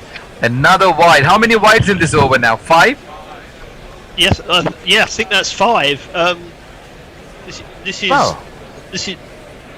We're almost at the stage now where we could have read War and Peace during almost the a no ball, that one. It was so almost close. not on the cut strip. Yeah, but Finch moving around has not really helped. This one's shortish, that's and that's a gift for the struggling Finch. Shortish delivery. Finch goes on the back foot and hoiks this one over the deep square leg area, and that's the 50 for the captain. He's lucky to be there, and equally not celebrating. 134 for 3. Yeah. Surely that was a no ball. Yeah, I'd like to see that again. Okay. See you later. That just grows and grows. Lucky or lucky inducing reverie. These are I'd like to see that one again, because but it's an ugly over there. I mean, that's 26 off the over, which has almost decided this game for me, because it means that Australia are now going to get in excess of 180. If the wheels come off anymore, they'll get over 200. Can you turn your camera off, Bennett, please? Sorry. Yeah, it's coming off. This is hoiked into the offside.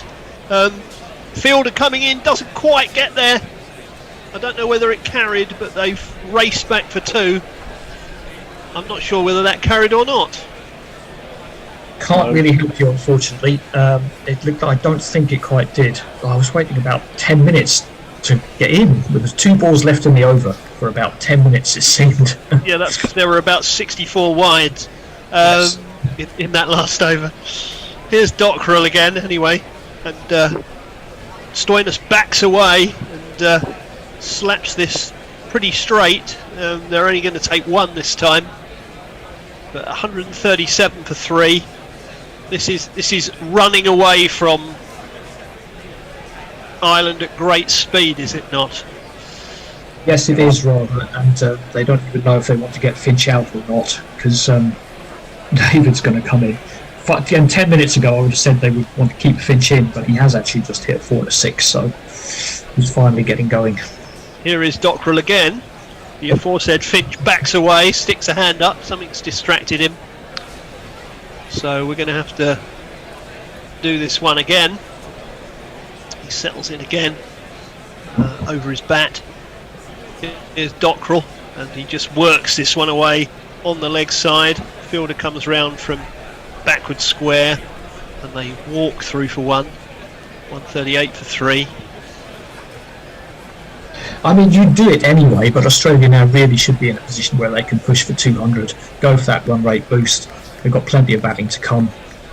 Well, they need run rate boost, don't they? Because that heavy defeat to New Zealand in the first game has left them behind the 8 ball, so every run they can get is precious for that reason too.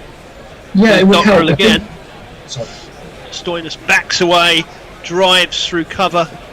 Fielder comes round. I think they've settled for just the 1.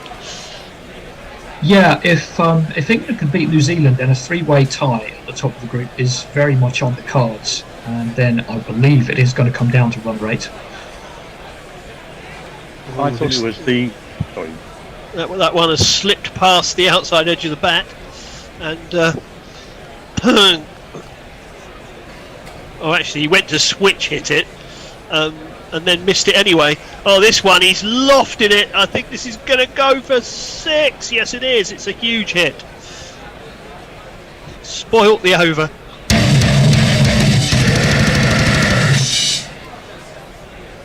That was a good over up to that point, but it only needs one blow like that, and it spoils everything. Australia marching on. Were you going to say you think it's on head-to-head, Jason? But have you seen that? I'm fairly sure it's on head-to-head first and then net run rate. Well, that would probably mean Australia would miss out in a three-way tie between England, Australia and New Zealand. I was trying to look for it the other day. I couldn't find it anywhere. I mean, it's only the rules of the tournament. I don't think it will matter anyway, because I think New Zealand will beat England, assuming the weather allows it. I think New Zealand are too good for England. At the best of times, that's a 60-40 though. I think England are out. There you go. I've called it. Don't go that far. Anyone talking to us in the Twitter sphere? While Yes, Ravinair likes Bennett's commentary. Angelic Hughes says, "Is it just why I imagine have they got rid of the in-stadium pool? I think it might be an ICC tournament regulation not to have it there." Here's McCarthy's in, and this is outside the off stump. It's played down into the third man area. They're going to scamper back for 2. ICC regulation 125.3. No, you can't have a pool. This is a proper tournament. I'll try and fit some more in between the pools. Rajesh Mahan says, "Where's the spinner meant to bowl at Marcus Stoynes?" Well, I think Dockrell had it right. Bowl darts at him and tack him up so he can only punch it down to long off for 1. Yeah, I think Dockrell did the best job he could, really. In comes the bowler again. This is slapped back past him, down into the mid-off area. They'll just go through for a single, 148 for 3. I mean, Ireland have done okay with Stoynes. I know he's got 34 off 19, but he hasn't destroyed them like he destroyed Sri Lanka. That was like 50 off 19. Yeah, it's just the Adair over really where the wheels have really come off, but you only really need one over like that. Yeah, here's McCarthy again. He's in, and this is slashed away. It's beaten the man at cover. The sweeper is coming round. They're going to go back for 2. The 150 is up for Australia. 59 from 42 now. Leah says Stoynes chewing his gum with an open mouth looks bogan. That's a bit harsh on him, surely. I don't like watching sports chew gum. Why footballers chew gum? Jesus, that's what do you call it? A gum down the throat, waiting to happen. Combination. Yeah. Here is McCarthy again. This is slapped straight, and it's beaten the fielder and gone for 4.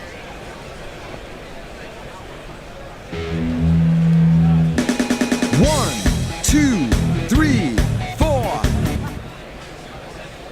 And all of a sudden, Finch has got 63 from 43. Yes, it's more muscle than timing, but he is getting the job done now. Yeah, it's not. He wouldn't win any prizes for aesthetics, I don't think, but it's effective. Yeah, ugly but effective. Yeah, indeed. Here's McCarthy again. Oh, this is launched down the ground, but there's a fielder there, and he's holed out on the long on boundary, and that's the end of Finch. I won't look back, 'cause by the time that I do, you'll be gone. He was right on the fence. He was literally one step inside the boundary, but he didn't even have to put a foot back. He just put his hands above his head, took the ball palms up, and Finch has gone for 63. 154 for 4. He was on 40 off 36 and looking like he was going to ruin another innings, but he did manage to catch up there. That's 23 off the last 8, including the wicket. So that's fine. 63 or 44 again. He was playing a risky game, and I do think he could have gone earlier. But as I say, 19 balls left from here. Australia should be looking at north of 190. They've got David coming in now. They've got Wade next. Cummins can swing the bat. It should be all guns blazing from here. Yeah, there are some big bangers to come, as they say. A third wicket for McCarthy.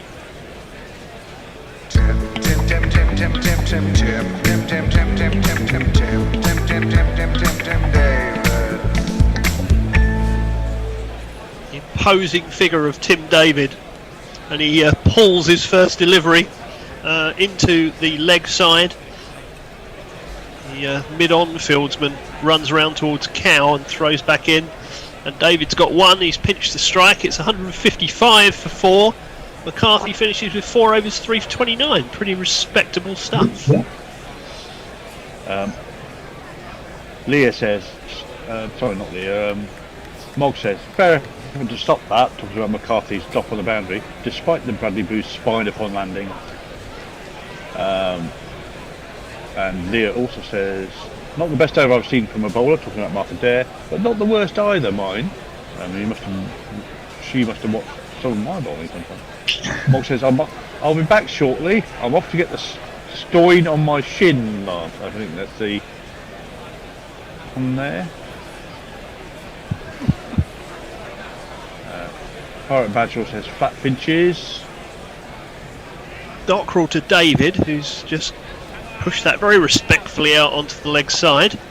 And, that is a bold move, bringing Dockrell onto bowl. To bowl to David, yeah, that's kind of kill or cure, isn't it, really?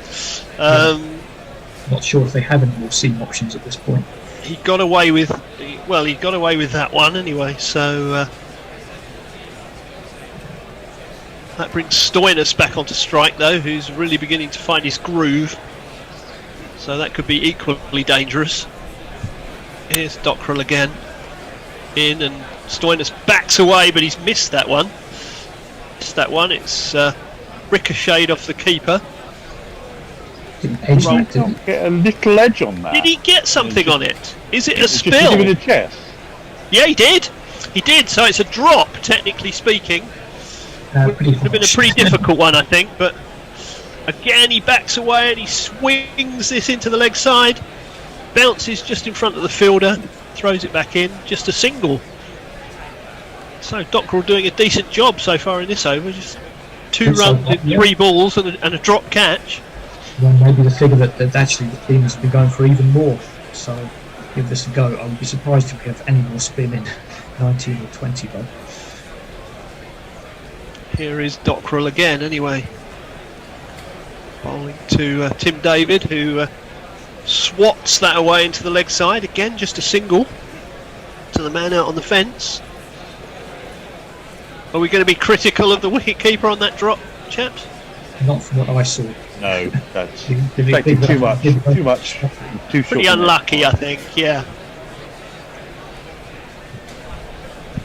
This is another good ball from Dockrell, which is just clouted straight into the ground and goes back into Dockrell's hands. So it was the last ball of his last over that went for 6 and undid everything. Can he get out of this one? Yes, he can. There's a big swing and a miss, and only 3 off the over. That's a wonderful over, given the context of the game. 158 for 4, 2 to go. Stephen Kelp says on YouTube, Ireland doomed, and Don Diego de Citypad says, seems so. Stephen Kelp says on quick info, this has 11 squared. I'm not sure what we're talking about there. We're talking about the pitches at the venue. Yeah, I would imagine that's the only thing it can refer to, isn't it? 11 seems a fairly small square. Crickbuzz helpfully informed us this morning that the offside of the ground is longer than the leg. Yeah, they're just a bit asymmetrical. They're a bit on the edge of their. Yes, but which one's off and which one's leg is my point. Here is Little anyway. He's back in the attack. Oh dear, that's an ugly start. That's very wide and signalled a wide, so that's another ball that Ireland have got to bowl. Yeah, how many wides are we up to in this innings? It must be a considerable number now. At least an over, and probably more. Well, I think there was an over's worth of wides in Adair's ugly over, so got to add all the other ones on. Yeah, they've just got to do their best. Don't bowl wides, don't bowl no balls. Here is Little again. This one's close enough not to be a wide, and it's swished at and missed by David, who hasn't quite got his radar right yet. Ireland will be hoping that he never quite locates it. But yeah, I mean, Dockrell 4 overs for 24. That's outstanding against this batting lineup, you'd have to say. Yep, I think they brought him in today because Australia are quite right-hander heavy, and that certainly worked. Yeah, that was an astute move. But, Josh Little's also had another good day up to this point. He's in again, bowls, and this is slapped away over the cover area. Fielder coming in, dives forward, doesn't quite pull the catch off, but again they only get one. He got rid of the ball very quickly. Well, there's not much deception in what Josh Little is trying to do. He's trying to bowl full and wide near the wide line. Yeah, he is. He's been pretty brave there, the fielder. He kind of went for the catch, pitched right in front of him. He's recovered quickly to get the ball in so that they didn't get back for two. That was good fielding there. Stoinis back on strike on 35 from 23 balls. And the next one has gone through to the keeper. It's been missed, so that's another dot. Bessie Jess tells us that the tiebreakers are first of all number of wins, then net run rate, and then head-to-head, which is a bit bizarre. I mean, you're never going to be equal on net run rate, but I suppose they have contingency, and I guess most wins just means if you have Little again. This is slashed into the hands of backward point.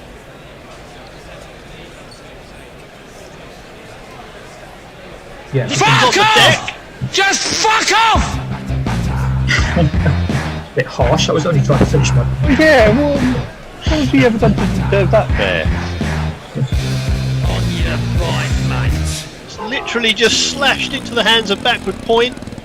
Stoinis has gone. So anyway, just to finish what I was saying, net run rate is going to be a factor. A number of wins, I guess, would only come in if one team has a win and another has two no results. A bit of a strange one.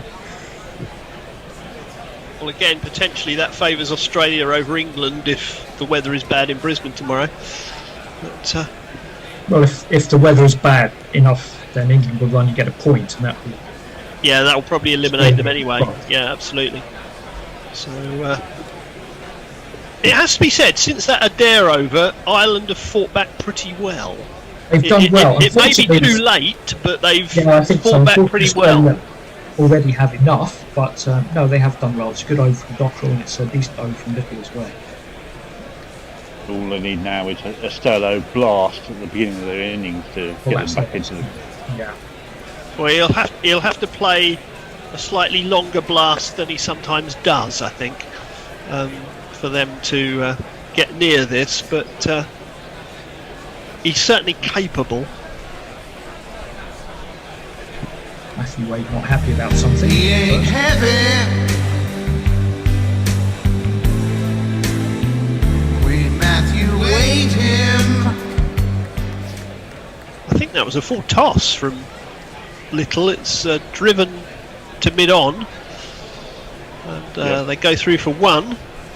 Remarkably, only 6 runs off the last 12 balls. Yeah. So not doing a lot for Tim David's reputation as a finisher. No, he's not really got his mojo going yet, has he? But and he's running out of balls. There's 7 balls to go.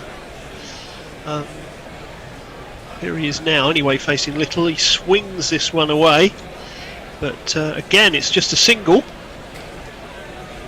And another very good over from Josh Little. 4 overs, 2 for 21. Outstanding bowling from Little.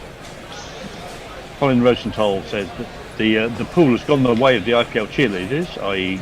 as extraneous, unnecessary entertainment.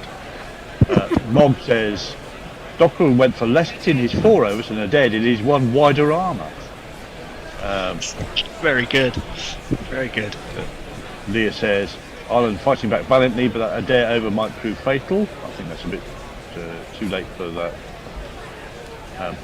And Mog says, I'd like to think that fuck off jingle was a preemptive greeting for Matthew Wade. Oh, that's harsh. Come on, that's harsh. That is very harsh. I interviewed Mr. Wade at a tournament that shouldn't be mentioned on here probably, and he was a very decent chap. That's a pretty ugly delivery. It's a dare, that's why. It's a pretty ugly delivery. It's down leg side. It's gone for 4. 2 + 2 is a man. Yeah, starting with another wide, except the batsman thought I'll just help myself to 4 off that one. Well, it was a full toss, wasn't it? Wide of leg stump, and he just went, thank you very much, and hit it for 4. I fear for a dare in this over. He's going to break 50. He is, easily. And this is, again, swatted away. Fielder comes in off the fence. They've turned for 2, and they're going to get back quite comfortably. 168 for 5. David's gone on to 11. I know bringing someone on for their first over in the 20th is a risk, but I'd say bowling a dare is a risk after that last over. They've at least got Cantler who could bowl. Yeah, this is a pretty unenviable position to be left with, a dare or a new bowler. But well, let's see if he can limit the damage. One fears he might not be able to. He's in again and bowls, and this is swung away. He might not have got enough of this. Yes, he has, just enough. It bounces a couple of times and trickles into the long off boundary for 4.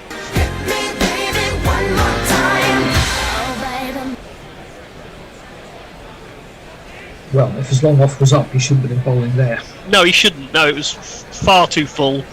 But yeah, very appropriate jingle for Mr. Adair there, really. Hit me, baby, one more time. I think he might be hit more than once if he carries on bowling like that. He has well and truly lost it, I think. Oh, this one has hit David midships and gone out on the offside. They're going to run through for 1. Well, yes. What was it Ebony Rainford Brent said the summer before last about Mr. Hales? It hit him in the gooly woolly woolies, I think she said. But yeah, I think it probably did hit him in the gooly woolly woolies as well. He's crouching as if it did. I thought that just hit him on the hip actually, but maybe he's got more of those things to hit than someone else. Yes. Or maybe that's just the impression he's trying to convey. Anyway, 2 balls left. Mr. Wade back on strike.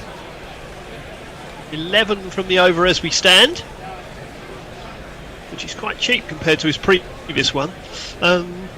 He's in again round the wicket, and this is an extraordinary shot. It's going to go for 4. It was an extraordinary shot. He seemed to step the other way as if he was going to sweep it over long on. He was going to the left. The bowler followed it. And so therefore he then almost played a square cut shot. Yeah, he played it on the full in the end, and it went out through third man for 4. He looked as if he was going to swing it over square leg, as you said. Great guns, I hit the ball. 4 runs, I hit Great piece of adjustment. Anyway, the last ball of the innings is slapped straight down the ground. They're going to turn for 2, and they're going to get back pretty comfortably. Wade not very happy that he didn't dispatch the last one for 4, but 2 came. 179 for 5 we finished. David 15 off 10, Wade 7 off 3, 179 for 5. Adair the unenviable figures of 4 overs, none for 59. So Ireland will need 180 to win to stay in the competition, you would think. Yeah, it'll be too many for them unless Sterling has a real day out. But they can take some heart from that. Australia was certainly looking at 200 at one point. They pulled it back very well, 16, 17 and 18. Unfortunately, while a couple of their bowlers, three have had excellent figures, Adair's just had a nightmare, not helped by that 11 ball over. And as you say, you've gone for almost 60 off his 4, which is a disaster. So that's 180 to win. Well, if they get off to a start, they'll have half a chance. We'll see. Some final tweets. Rhonda Gwither says, McCarthy, great save. Ireland playing well. Not sure about. Message says, Mog is still pining for the dead parrot of Australia cricket. The Tasmanian texter, Tim Payne. So of course he hates Wade. Ah, I see. And Mog replies with, why bowl Adair instead of Hand? Did Finn Hand have an extra over left? Yeah, I think he did. Strange if he did. Yeah, he'd only bowled 1, in fact. Okay, went for 15. He could have been horses for courses there, but yeah, I think they were between a rock and a hard place come that last over, really. But yeah, Little and Delaney outstanding, but undone by Adair, really. Little dot. And on YouTube, Stephen Kelp finishes it all quite neatly with ouch, talking about Adair's over, I think, or Adair's spell even. Yeah, it was very ouch. What has Mr. Bear got planned for the intermission? Well, we'll probably only be off for 5 minutes, and I'll give you another opportunity to listen to Lalchan speak to Anindo about Zimbabwe's historic win over Pakistan. I know they lost their next game, but it was equally close, so it all counts. And we'll see you probably in about 5 minutes. And you won't see me the last of me. Okay. Baby, how Ho Chi Minh, Asif Din, Václav Havel, Graham Saville, no surrender, Percy Fender, guerrilla cricket. So Lalchan Rajput, welcome to this chat with Guerrilla Cricket and with the Outside Insights from Two Roads. So delighted to have you here. You must be one hell of a happy man today. I think it gives a satisfaction because I have worked with this team for last 4 years.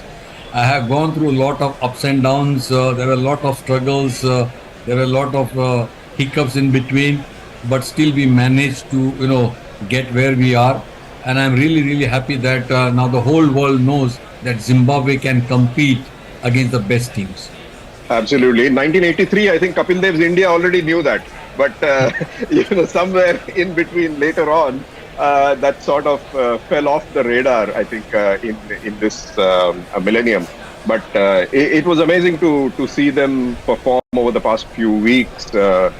Yesterday, defending a total of 130 on a ground that big was just remarkable. And Sikandar Raza, what can you say about the purple patch he's in? When he doesn't perform with the bat, he performs with the ball. Yeah, see, it's good to see that the senior players, because I had one thing in common that, I used to tell the team, the senior players have to make sure that they perform and take the team forward. Because I had introduced a lot of youngsters, like there were 5 youngsters into the team, like Wesley Medera, Milton Shumba, then Innocent Kaya, then the fast bowler yesterday who played Garawa, he's only 21, 22. Then there was one left-arm spinner, Masakadza. So there were a lot of youngsters coming. So there were only 4 seniors, say like Craig Irwin, Sean Williams, Sikandar Raza, and Chatara. And Reggie Chakaba, he was on. So the main onus was that these senior players have to take the team forward. So I had put that thing that they have to perform, every third game, one guy has to raise his hand, They have to make sure that the youngsters revolve around them. 2-3 years we could not do that, but there was a process which went through it. But now I'm really happy that that process has come through and players have started performing. They are believing in themselves. And if you look at this, now the whole world knows that yes, Zimbabwe can compete against the better teams. I was really happy that yesterday we won. But if you look at a year back, we had played Pakistan at home as well in T20s. In that also we could have won the series. First game Pakistan won, second game we won, and the decider third game we got them to 167 or something, and we were chasing. We were 105 for 2 in 10 overs. Wow. And it was an easy game, but that we could not win it because we lost by 10 or 15 runs. So even the one you won, I remember it was a very low scoring match. You must have scored 118, 128, something like that, I vaguely recall. 128, right? And they were all out for 100. Exactly. Yeah. Exactly. So that, it reminded me of that yesterday when they scored 130. Yeah, so we said that we can beat these teams. It's only the mindset and the confidence that you have to show it on the ground. So I think we've taken that forward. Then the last couple of months we were really well, because once we qualified, I think the motivational level and the confidence level really increased. And that's what happened, because you got to get through that momentum. And everyone is seeing now that in the World Cup, I think we are playing excellent cricket. It's good for Zimbabwe and for world cricket as well, because teams would not like to play us earlier. Because they said, no, Zimbabwe, but now we have made it a point that no, teams would like to play us now because we are very competitive. Exactly. And Raza made a very interesting point yesterday at the press conference, where he basically said that, look, because I mean, of course, people were asking about semi-finals and all that, and this was your word coming through. I could hear it where he said we'll go match by match. So we are only thinking about the Bangladesh match. But he said, what I'm happy about is in both the groups, there is us here, there is Ireland in the other group. We have thrown both the groups open. So I think it's a big thing for world cricket when something like that happens. And, going back a couple of years, I remember 2 years ago, you had mentioned to me that your sole priority with the Zimbabwe team was to get to the World Cup Super 12. I think that was very clear. Not only qualify, but get to the Super 12. And that's there, and you went through horrible odds. I also just, before I let you go, I recall something very interesting where we spoke during, just before COVID, I think, or during COVID, and where you mentioned that Zimbabwe was just still suspended by the ICSP at that point in time. And you mentioned in 2020, and you mentioned that you had been bringing back cricket balls from Bombay because there was not enough practice balls because there was no money for the board. And that's where it's come from. People should know that. Yeah, see, it was a really difficult time when I joined, and then there were a lot of problems in the board. Then the board was suspended by the ICC. The funding was not coming, but we had to practice. So we went through a lot of rough time. So I used to get some balls from India. Then you won't believe we never had even fruits at practice. We never had distillery water for practice. So we used to really ration it. And then the players were so keen that so we have to practice. So we went through all those things. The players became mentally tough as well, because it creates an environment that even there is nothing there, but still you wanted to practice and prove the world that we are good enough. Then we did something for the domestic cricket as well, because earlier there were no sponsors, there were only a few teams. Then we said that 4 teams will not do, more and more players should play, so that we get more players to choose from. So we added one more team. And you did scouting among the club teams, I still recall, because there was not enough talent coming through, right? Yeah. So then I used to watch all the matches, like the local games. And then that's where I found Richard Garawa, left-arm fast bowler. He had not played any game, he was just from under 19 and then club cricket. So then we made him play in the franchisee cricket, and they said, no, coach, we can't pick him because he's not played any franchisee cricket, first class cricket. I said that we leave it to me, just give it to me, these guys. Yeah.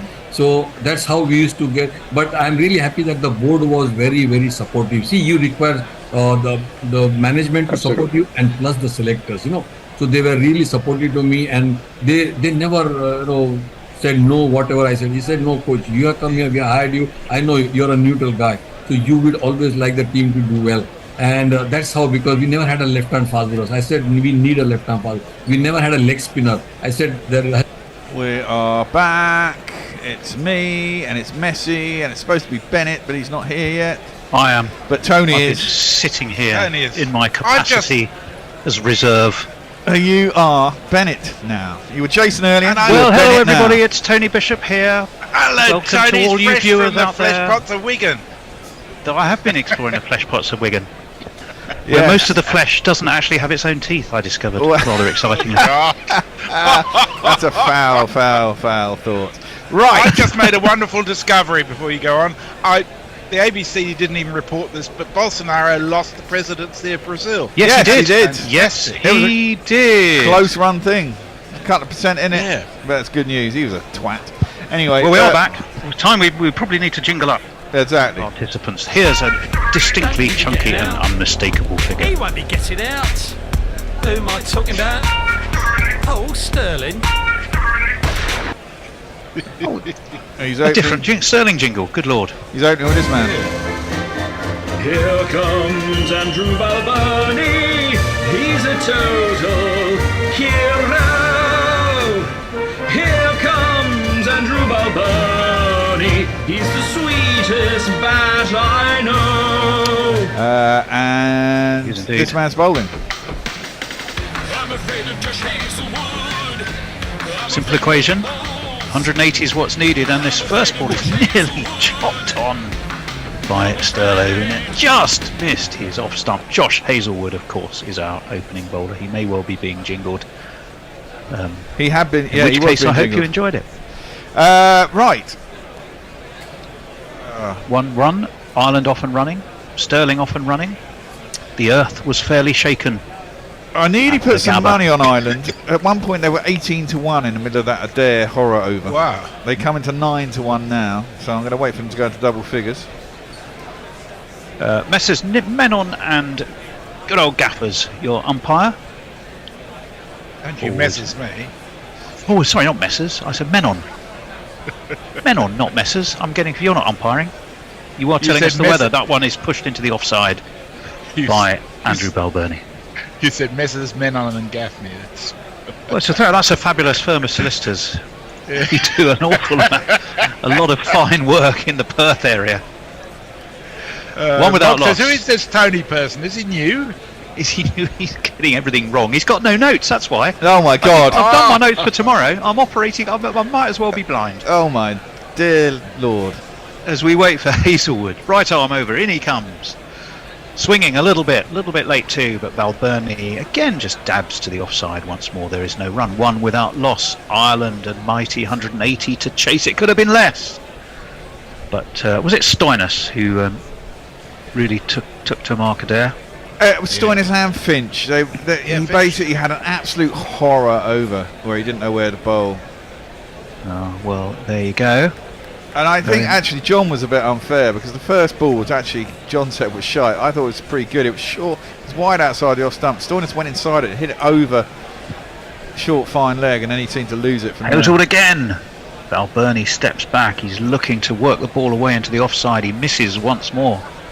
Through it goes to, is that our friend Matthew Wade, or has he been COVIDed out of today's game? No, he's not COVIDed out. He's playing. Is he still COVID? Or is he probably out of it now, isn't he? Well, I think he should be out of it now. It is very much him, chunky, robust, competitive fellow that he is. He wouldn't let a little burst of COVID. He probably just swore at it. Well, I think if I was batting, I'd wear a mask. For which the world would be grateful. Thank you. Hazelwood in again. Out steps Balboni. He's got hold of that. Wow. My word, he's launched that into the second row over. Deep fine leg, that is some shot. And, Ireland are off and running, and Balboni is off and running with a maximum.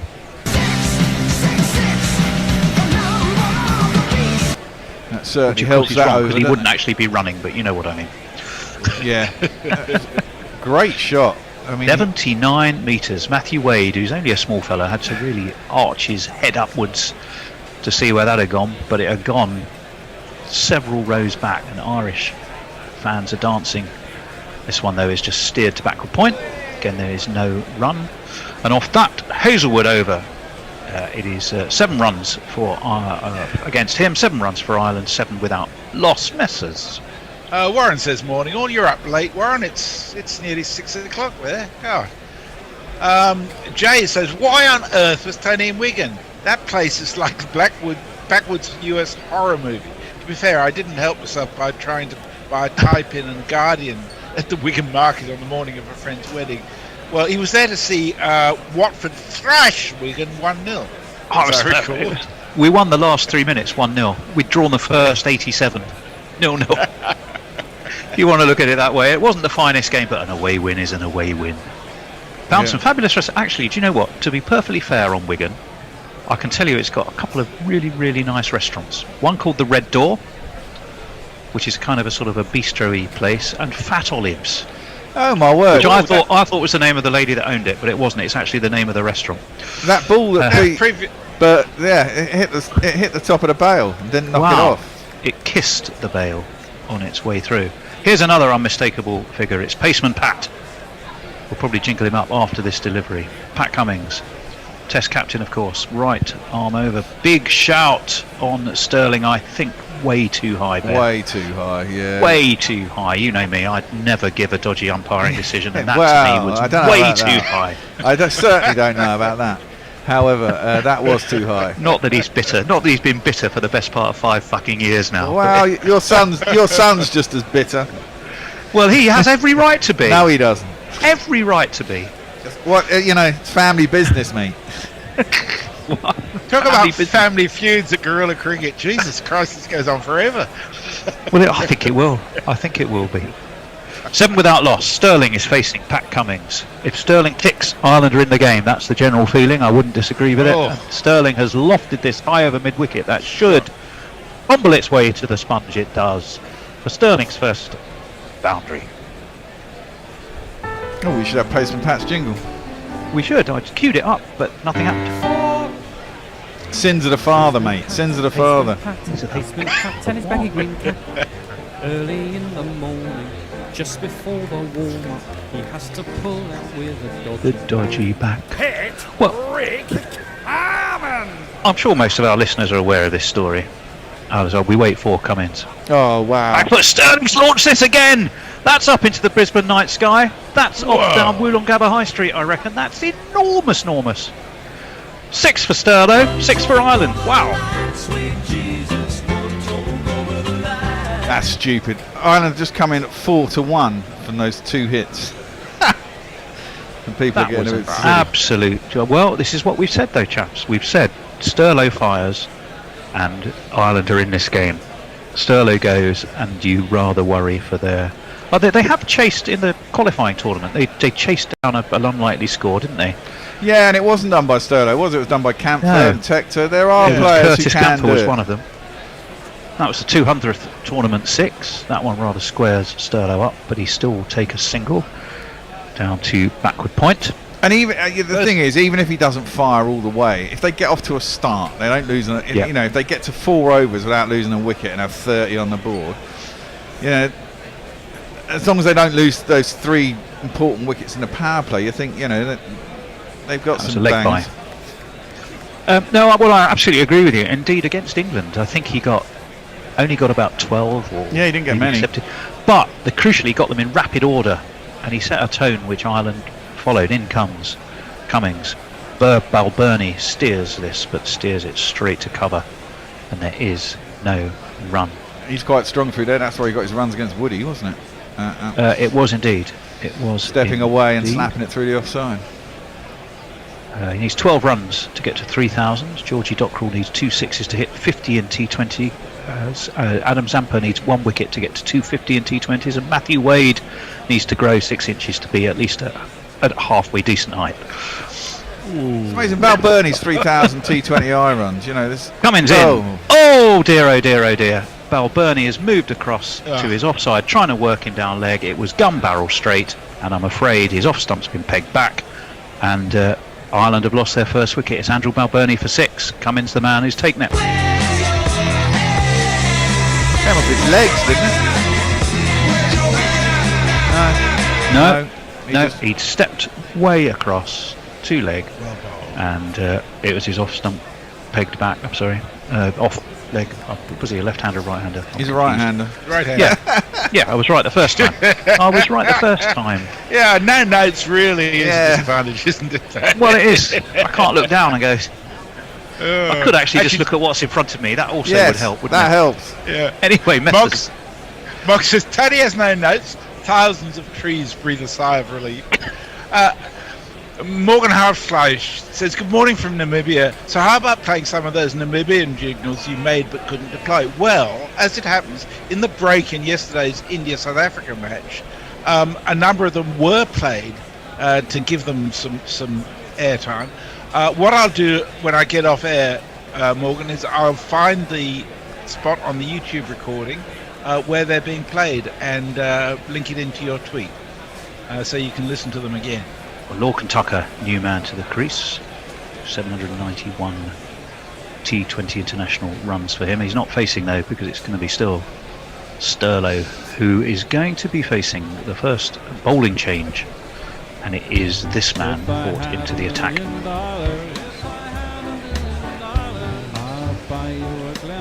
Right arm around, Sterling steps back rather elegantly and pleasingly, steers him to mid-off, but no run.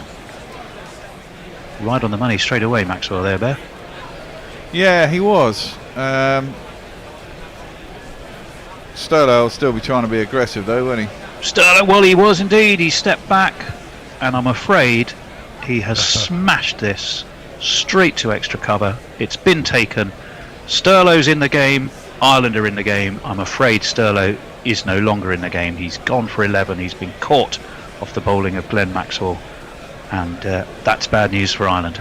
The crowd says, the crowd says, the crowd says you're out. Who was it who took that catch? Took it rather Pat well. Cummins. Pat Cummins, yeah, it was Pat Cummins.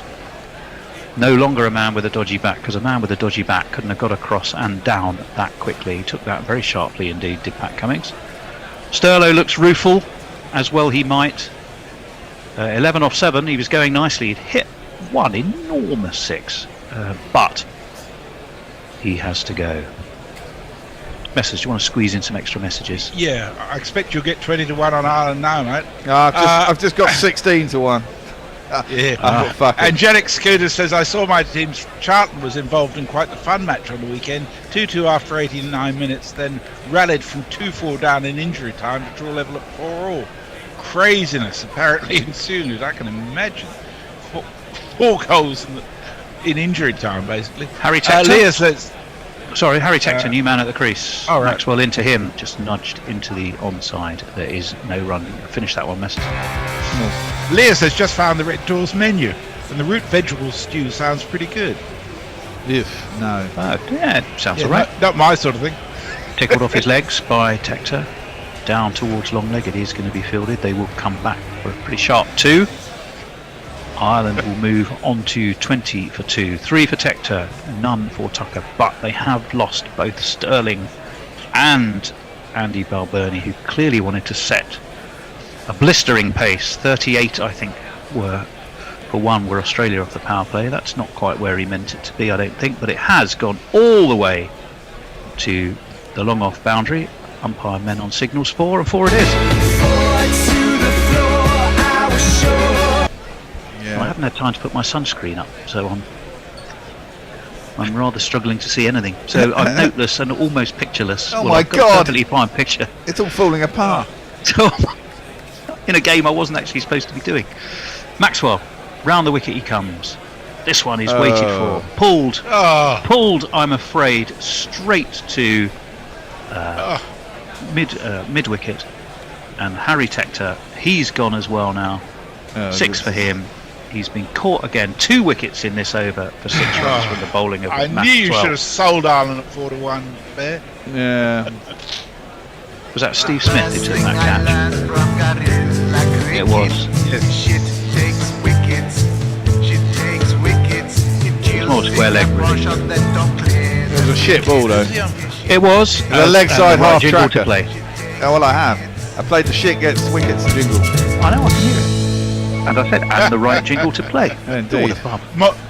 Morg has a beautiful way with words sometimes. He says, do you ever wonder if betting markets are just a steaming shit gutter of bollocks, Bear? Oh, yeah. It doesn't stop you, does it? He probably knows they are. That potentially is part of the attraction. 24 for 3. Australia, remember, in their power play, 38 for 1. So they were hardly motoring. But they didn't lose wickets in the power play, were they? Yeah. But they didn't lose wickets, and Ireland have already lost 2 big hitters, and a Balbirnie who certainly knows how to give it a whack. But here's a man who can give it the long handle. Average is only 21, strike rate of 137. Curtis Campher is the new man at the crease. He needs to do something big here, doesn't he? He just didn't roll his wrists on it enough. It was really neither one thing or another shot, I'm afraid. Campher. Stuck in the wicket a bit, I think.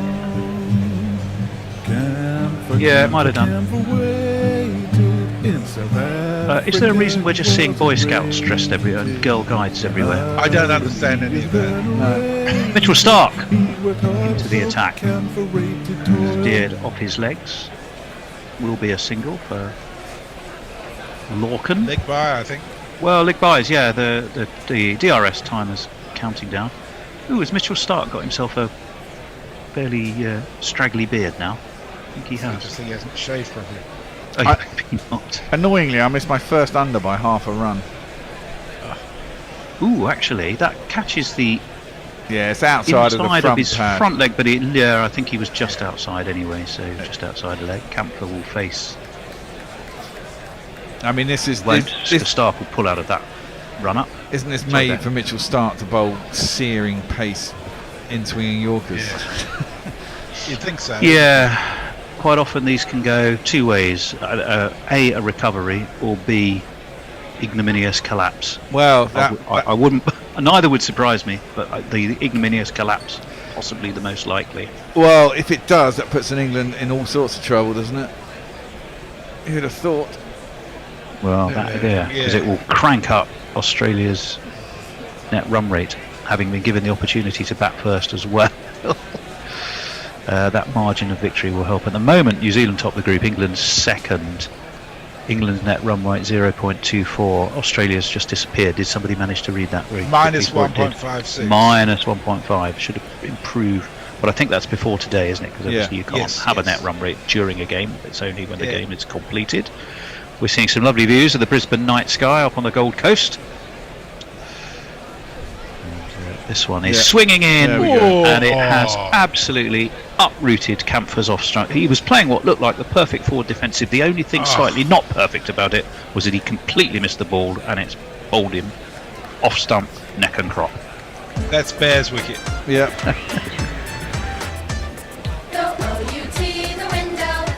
Oh, middle stump. Absolutely, and it did swing in. Perfect ball. Well, it was the ball Bear predicted. Yeah. Well, it was obvious, wasn't it? Fast and massively in-swinging. What was even more bizarre about it was that Curtis Campher literally did play what appeared to be the most perfect defensive shot. It's the one flaw in its construction being it totally missed the ball. Well, exactly. He was going for the drive down the ground, wasn't he? Missed it. Jay Grover says the Bishop Walker blood feud is a good reason cricket should never be imported into Albania or Corsica. It might help the eldest bear cub get into the game, mate. It's all in good jest. Louis bears much more of a grudge than I do. Mind you, he was bowling. He was bowling magnificently. Honestly, the Guardian team couldn't deal with him. He was just a bit too quick. But I think he was dropped 3 times behind the stumps. Were you fielding at slip, Bear? I was fielding at slip, yeah. He just the dolliest by of a bloke dollies. who had no idea. Up into the air it went. I'm not kidding. It is, as Geoffrey Boycott used to say, my nanny could have caught it in her pinny, or my old mum. But unfortunately, Bear wasn't wearing his pinny, and somehow he let it drop. That one's wide of Dockerell's off stump. So having swung one viciously in, that one sort of went across the right-hander. We're going to watch the dismissal again. What a straight! It was the Bairstow gate. Had that been Johnny Bairstow, what would we be saying now? We'd have been moaning, grumbling, it's a generally cursing the Bairstow. It's a cracking ball, though. I mean, it's swung in and then it's gone in off the seam again and completely beaten the inside edge of the bat. It was. He held the pose really nicely, Campbell. He did. That's what made it even funnier. He held the pose like a man who's just driven the sweetest of cover drives. That one's well defended. Pushed away towards extra cover. Again, there's no run. That was close to a no ball, I'd have said. Brilliant start from. So this is the impact of time on the relevance of tweets. Armchair Cricket Podcast tweeted 9 minutes ago. Wow, Cricket Ireland's day today in the Ireland versus Australia choice. Oh well, there we go. That's where the blame lies. Don't go blaming the bear. Yeah, don't blame me. 25 for 4. Ireland. 180 is what they need. That's looking a long way off now. That one's slanted across the right-handed Georgie Dockrell. I'm not sure we had time to jingle him in all the oh no, we haven't. Excitement. Just the one leg by off this over. We've had 3.5 balls of it. Ireland 25 for 4. They lost they lost them all in fairly rapid order. First wicket fell at 8. Yeah, and George Dockrell's got muscles, alive, oh. I'm never sure about that jingle. Does he have muscles as in the edible muscles, or are we saying that he bodybuilds and actually it's a piss Don't take? know. Start for his last ball. That swings in. That's pinned back the off stump once more. That was another beautiful late swinging delivery. This is like watching Akram in his finest. In his pomp, who's just released a fabulous and rather interesting looking autobiography. 25 for 5, Ireland. It's almost as if Australia and Ireland have conspired to say what would be the biggest thing to fuck England up. Yeah, totally. Jeez. Well, That I was mean, such a good if ball. this, What a ball that was. if this carries on, England are going to have to do something special in one of these other two. Even if they beat New Zealand, they're going to have to batter somebody completely. 4 balls Georgie Dockrell survived, but he was absolutely done by that swinger that egged back his off stump. Stark is on fire. At the end of that over, he has 2 for none. The only scoring run from it was a leg by. 25 for 5, Messers. Morgan the Hushfolks has said, fantastic, I'll share those jingles with the team when I put them up. But Mog says, did you also play all the PNG, UAE and Oman jingles too? No, we didn't have time.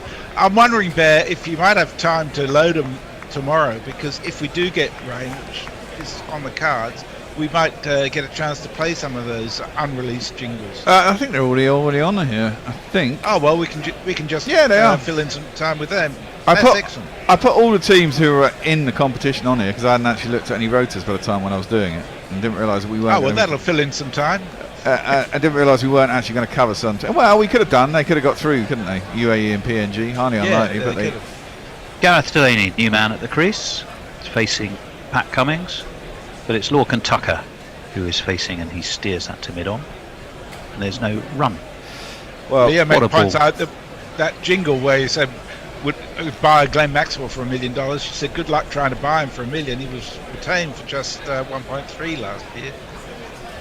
1.3 million. Yeah, of course, that nonsense will be coming Is up that soon. Aussie dollars or US dollars? US dollars. I think. US. Oh, well, there you go. Obviously worth a fair bit these days, US dollars. 25 for 5. Cummings in again. That's beautifully played. Skipped down the track. Steered past mid-on, steered all the way for 4 runs. Lovely shot, Lorcan.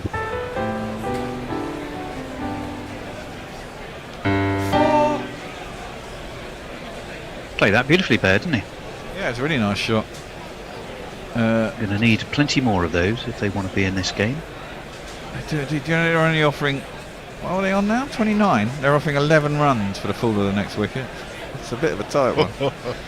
So the wicket will fall within the next 11 runs. Yeah. Is that what that means? 29 for 5. Pat Cummings is in, right arm over. That's an attempted ramp, but I don't think he got anything on it. It was a bit too quick for him. It's through to Matthew Wade, and it's another dot ball. 0.4 so far in this over. I'm going to take it anyway. Oh, how Mog did that says miss? Yeah. Mog says, I've met Louis Bishop, but a more bloodthirsty cove I'm yet to meet. It's a little harsh. But yes, Mog has met Louis Bishop. You're absolutely right. He's not met a Louis Bishop that's been fired up by...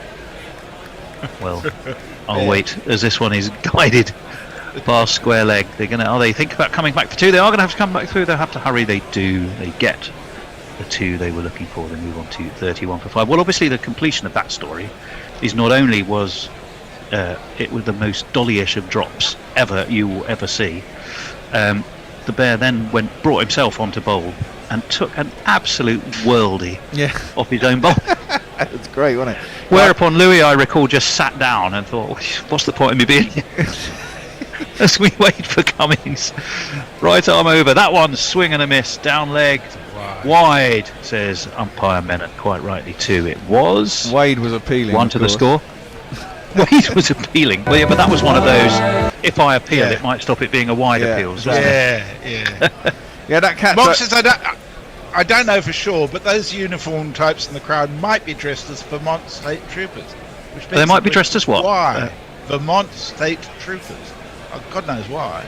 No, Is possibly. it Smoking the Bandit or something like that? No, I just thought maybe it was dressed as a Boy Scout day. 32 for 5. Cummings in. A bit too quick for Lorcan Tucker. He was looking to work him down to fine leg, but it was on him too quickly and it just thumps him in the midriff. And there is, again, no run. 1 for 17 for Paceman Pat.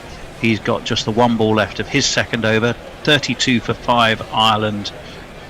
So they might be up with a similar score to Australia, who were 38 for 1, but 4 wickets more have been lost. 5 down Ireland. Things really do look bad for them. I suppose England's best hope. To let people in?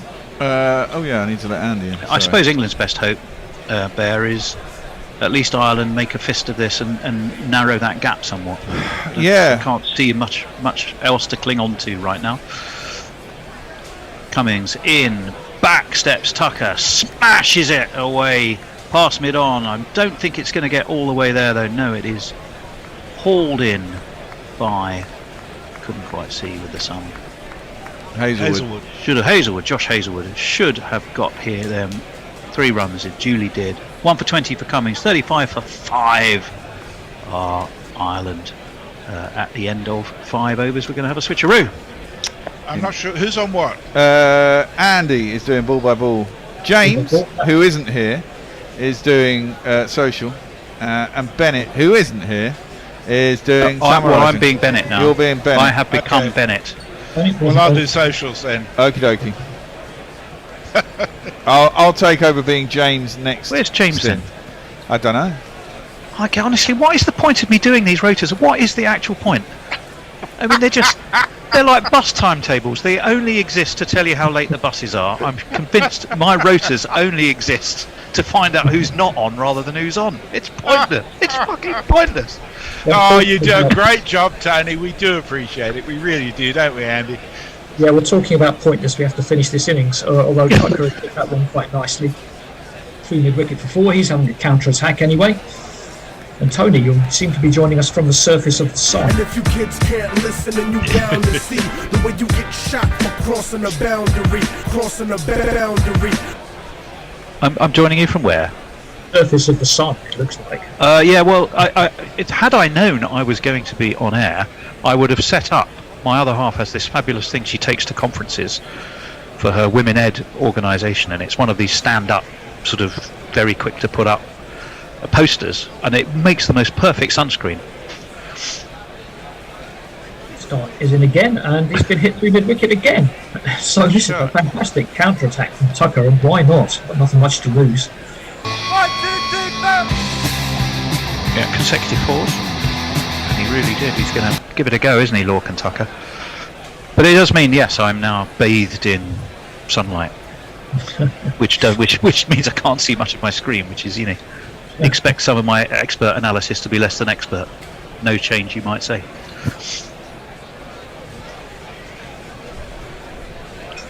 Anyway, Ireland rather blown away in those first 5 overs, unfortunately. They lost 5 wickets. They had a ball hit the stumps that wasn't even out. It was just absolute carnage from Stark. And the rest of the bowlers. Stark is in again. He's trying to get hold of Tucker, who's down the track and plays it into the offside. Bounces one up to Steve Smith at backward point. There's no run.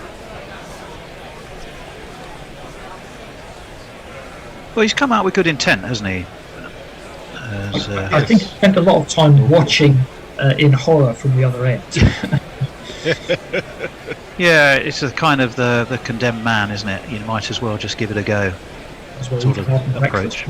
Backs to the wall brings out the best of folk sometimes, and I think that might be where he's feeling he is. I don't know what the stat is for losing 5 wickets in the power play, but it can't be good. No. Stark is in again. Something happened. What does that mean? It was a full toss, went over the top of the middle stump, but above waist high. slipped out of his hand. Okay, well he's got a free hit now, Lorcan Tucker. See what he can do with this. Ah yes, he went to scoop. Hopefully sure that was above waist high, but I guess we just had a little side on, which we're going to do now. I don't know if it might have slipped out of his hand a fraction. That's hard to say. And he can't do anything with the free hit, unfortunately. Goes through to Matthew Wade for no run. I do recall in 2008 quarter-final when Middlesex were playing Lancashire. It was actually at the Oval. They were 20-something for 5 in the first 5 overs, but then Dawid Malan powered a ton off next to no balls at all, and Middlesex won that. Other than that, there is no stat that I can find immediately to answer your question. 20 over game or 50? 20. Okay, yeah. Oh, I think I have a vague memory of that. That's a slow ball. It bounces in front of Wade, hits him in the chest, runs off. The net result is going to be a bye to end the power play. It is Ireland have 6 off their 6 overs, but unfortunately 5 wickets. Oh no, there's a ball to go. The computer scorecard on the screen has been a bit off this tournament. It's occasionally been up. It has indeed. Again, I think it's a matter of not entirely being practiced in it. It's like the TV directorship is not very good. No, there was one at the end of the India-Pakistan game where they actually cut off to a fan and we wanted to see if the ball into a boundary or not. Or a Zimbabwe game, I'm sorry. That one is played down. Third man's got a lot of ground to make up for that one. I don't think he's going to get there. No, he is not. A back cut from Delaney, so he's underway with 4. It's me, Sanshi. It's me, Sanshi. So, a spell of 2 halves to Mitchell Stark. 2 wickets for no runs in his first 2 overs, but that over's gone for 13. Still, 2 for 13 off 3 is pretty good. Well, there's the irony as well now, you see. I mean, Ireland are actually comfortably ahead of the score, but so far behind on wickets lost for their 6 overs, 49 for 5 against 38 for 1. Still, as we often say, it just takes one person to hit it and have others hang around. Jay says obligatory needed Gary there, joke. Leah says, just imagine cricket being exported to Chechnya. Chechens would make TikToks hitting red-painted tennis balls for massive sixes, then never show up to a real match. That's a bit of truth for me. Angelic Scooter says, I'm surprised Bornbach hasn't captured that ball to Camphor already.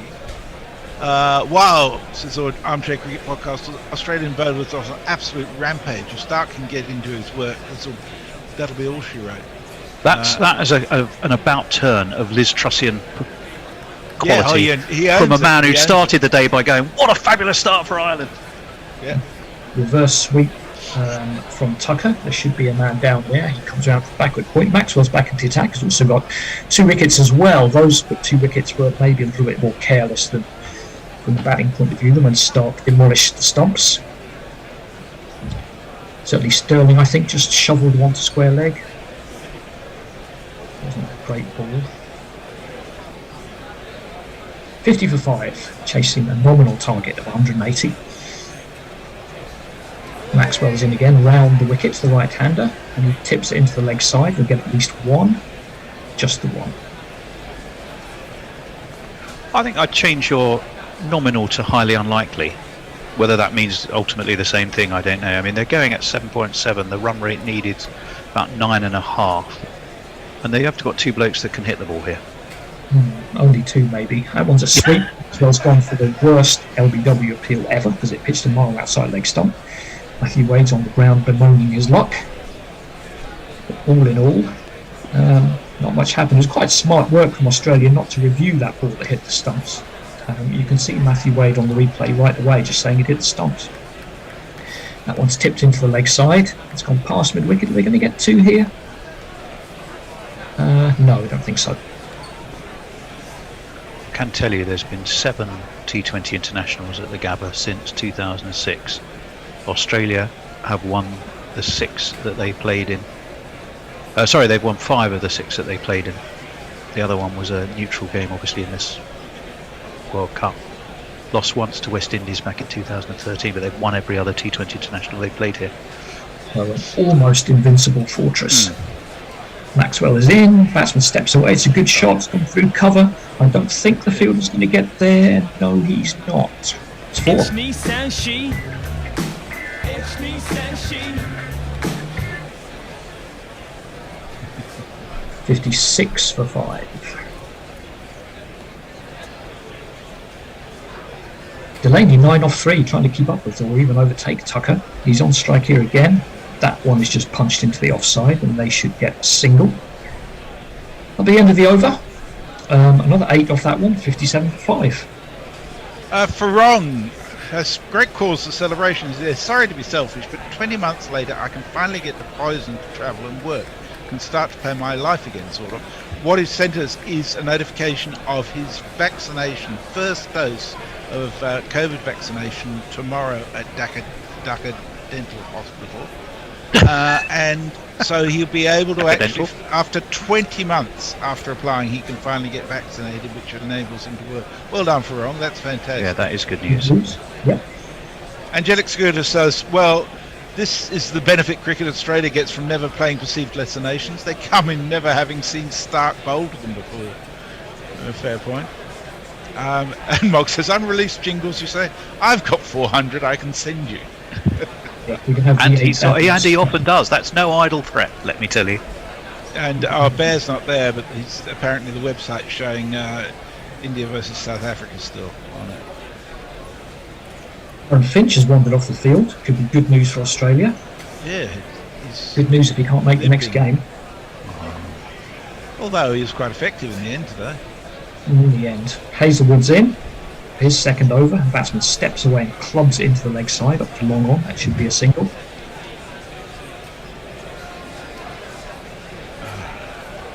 Yeah, I'm sure we could manage. I'm sure we could manage an 8-hour Netflix special on our unreleased jingle footage.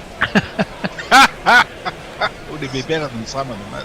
Half of them would be Beatles anyway, so it's practically the same thing. It is a future album. It's like, you know, the great band where they suddenly find tapes that they didn't know existed many years later. Yeah, the usual thing you find with unreleased recordings is there is a reason for it. That one's gone up somewhere. Off long on, I think. And the interest is generally generated by an overwhelming excitement about the band itself. I'm not entirely sure the popularity of jingles will justify that. Oh, absolutely it will. Sorry. Perish the thought.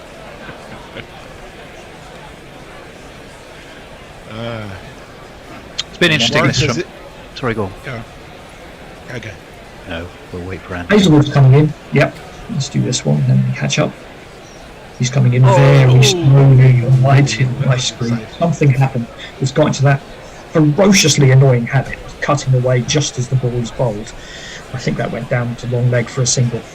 It did. It was right. It was up in the air all the way, but it just dropped well short of the man who was set right back on the sponge. So it got him the single, but it was airborne for a long time. Massive top edge. Doesn't help that whoever's doing the cameras here would rather show us Alan Gilchrist on the sidelines than the bowler running in, so we can actually get an idea of when he's going to bowl. He's looking quite dapper though, isn't he? Gilly, he's looking in good order. Yeah, Hazelwood is in this time. Batsman steps across, steps back, changes his mind, and ends up, predictably enough, missing a regulation ball outside off stump. It was a slow one. I'll tell you something I noticed being at the game last night, which was really good. The state of play in terms of where the teams were vis-a-vis the over rate was very prominent on the scoreboard at all times. And although they didn't seem to be rushing, there was none of the faffing around that we used to get, so that they actually stayed on track in terms of over rates. And the other thing is the DLS score was always there very prominently. Yeah, as it should be. Hazelwood's in again. Something happened. Well, the predictable happened. It was a wide, and Matthew Wade took it and immediately appealed because he thought, if I appeal, maybe they won't give a wide. I mean, how daft you have to be to think that will ever actually work. But there you go. It must have worked at one point for them to keep trying it, or is that just Matthew Wade? Probably the latter. It's just wicket keepers. So I can tell you there's a little bit of weather around Brisbane, and I suspect that's why Adam Gilchrist might have been down there with the people on the tractors ready to rush the gear onto the field if it should rain. Well, there shouldn't really be any controversy if it does. Australia are miles ahead and just really BLS. Hazelwood's in, it's full, and it's dug out into the leg side. They should get one up to long on. Forcing the wide of this over so far. Oh, Bear's back, I see. Bear, the website showing India versus South Africa. Mog says the Vermont State Troopers from the movie Super Troopers, I should have added. But it was a genuine question. Are they there in fancy dress, or are they there because they are actually some kind of scouts or army platoon? Oh, there's definitely a joke of some sort. A short ball's got up quite high, and Delaney has tried to get right on top of it. He might have been better going aerial with that one, but he ended up just sort of clonking it down to Steve Smith at backward point. The one thing with that is there are so many. You normally see 4 or 5 people dressed up the same for the lols. There was at least 100 of these. That's what made me wonder. I mean, that's a heck of some organisation if they've all come in fancy dress. And they've all got silly names on the back. Yeah. Oh, do they? Or have they? You've just added a new word to our thesaurus for ways to score, I think, Andy. I don't think I've heard clonk used before. Was that not on Stephen Fry's list? No, I don't think so.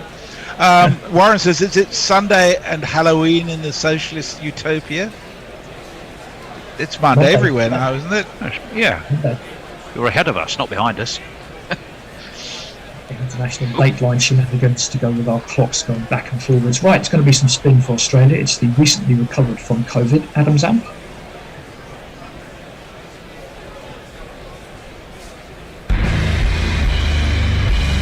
The enemies of the mighty fear many things. Yet there is one thing they fear of all others. They fear Adam Zampa. Punched up to long off for a single. Australia must like Zampa quite a bit over Agar. I thought Agar did quite well in the last game. But as soon as Zampa's full again, he's back. He's approaching a milestone of some kind in this game, isn't he? If he gets a couple of wickets, I recall, Adam Zampa. One more, I think he needed for... was it 150? That one is punched out to the sweeper on the offside. It'll just be a single. Now Australia have managed to stem that flow of runs, at least, that was coming for a couple of overs. Excellent counter-attack from these two batsmen. They're now settling in a little bit more. Zampa is in again. Something happened. Not much. Not much, okay. He's got 78 T20 international wickets, so I don't see the significance of the milestone. Oh, he's got 249 T20 wickets altogether. So one more. So he's on his 250. Not exactly one to break the champagne out for. That one is going to go to long on. Should be a single. That's worth more than a modest fist pump, though. I think. Well, I'd quite like to have 250 T20 wickets, but I don't think we'd be keeping me up the night before, whether I get it or not. No. A bit more of an aggressive shot into the leg side from Delaney. It goes out to Smith, who I think is fielding for Finch. And they should pick up one. Well, he's taking a catch as well, isn't he, Steve Smith? Although one of the easier ones he'll take. Yeah. 66 for 5. 180 the target. Zampa in to complete the other batsman. Steps away. Zampa follows him. And he has to just clip it into the leg side. Should be another six. Oh my lord, they got away with it. Smart bowling that, I thought, by Zampa. Did see him back away, followed him, cramped him for room. And I think Australia will happily take a single there, won't they? Well, they almost ran themselves out going for a second. Oh, is that what it was? Yeah. Yeah. Anyway, Andrew, you'll be spared my asynchronous ball by ball after the next over. Imagine Sally off 56 all the way down, sorry, it was the wrong end. Yeah. Oh, that was a shocker. Imagine says the shirt on the troopers has their surname and .. Gabba troopers. So we're still none the wiser, really. Stag night films, yeah. That's a big stag night, though. I mean, I had a fairly large stag night from recollection, but I don't think I had about over 100 people there. Definitely not dressed as Boy Scouts either, I can absolutely assure you of that. Leah says, I am become Bennett, the summariser of overs. Come on, Tony, it was right there. I nearly did say that as well. I was thinking that I've become Bennett. I was thinking of whoever said that. Right, Stoinis or appropriated it. Maybe we might as well have a go today. That one's punched out for the offside sweeper. He comes in a long way, keeps it to 1. It was Oppenheimer who appropriated it, wasn't it? I don't know. He certainly said that, something along those lines, about the atomic bomb, yes. But it was from a Hindu sacred text. Yes. The Bhagavad Gita originally, but he appropriated it. Original quote.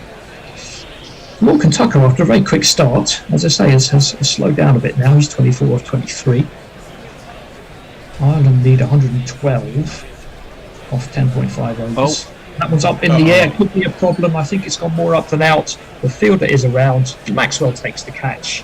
That's the end of the mini, and Ireland are 66 for 6. Ooh. 68 for 6.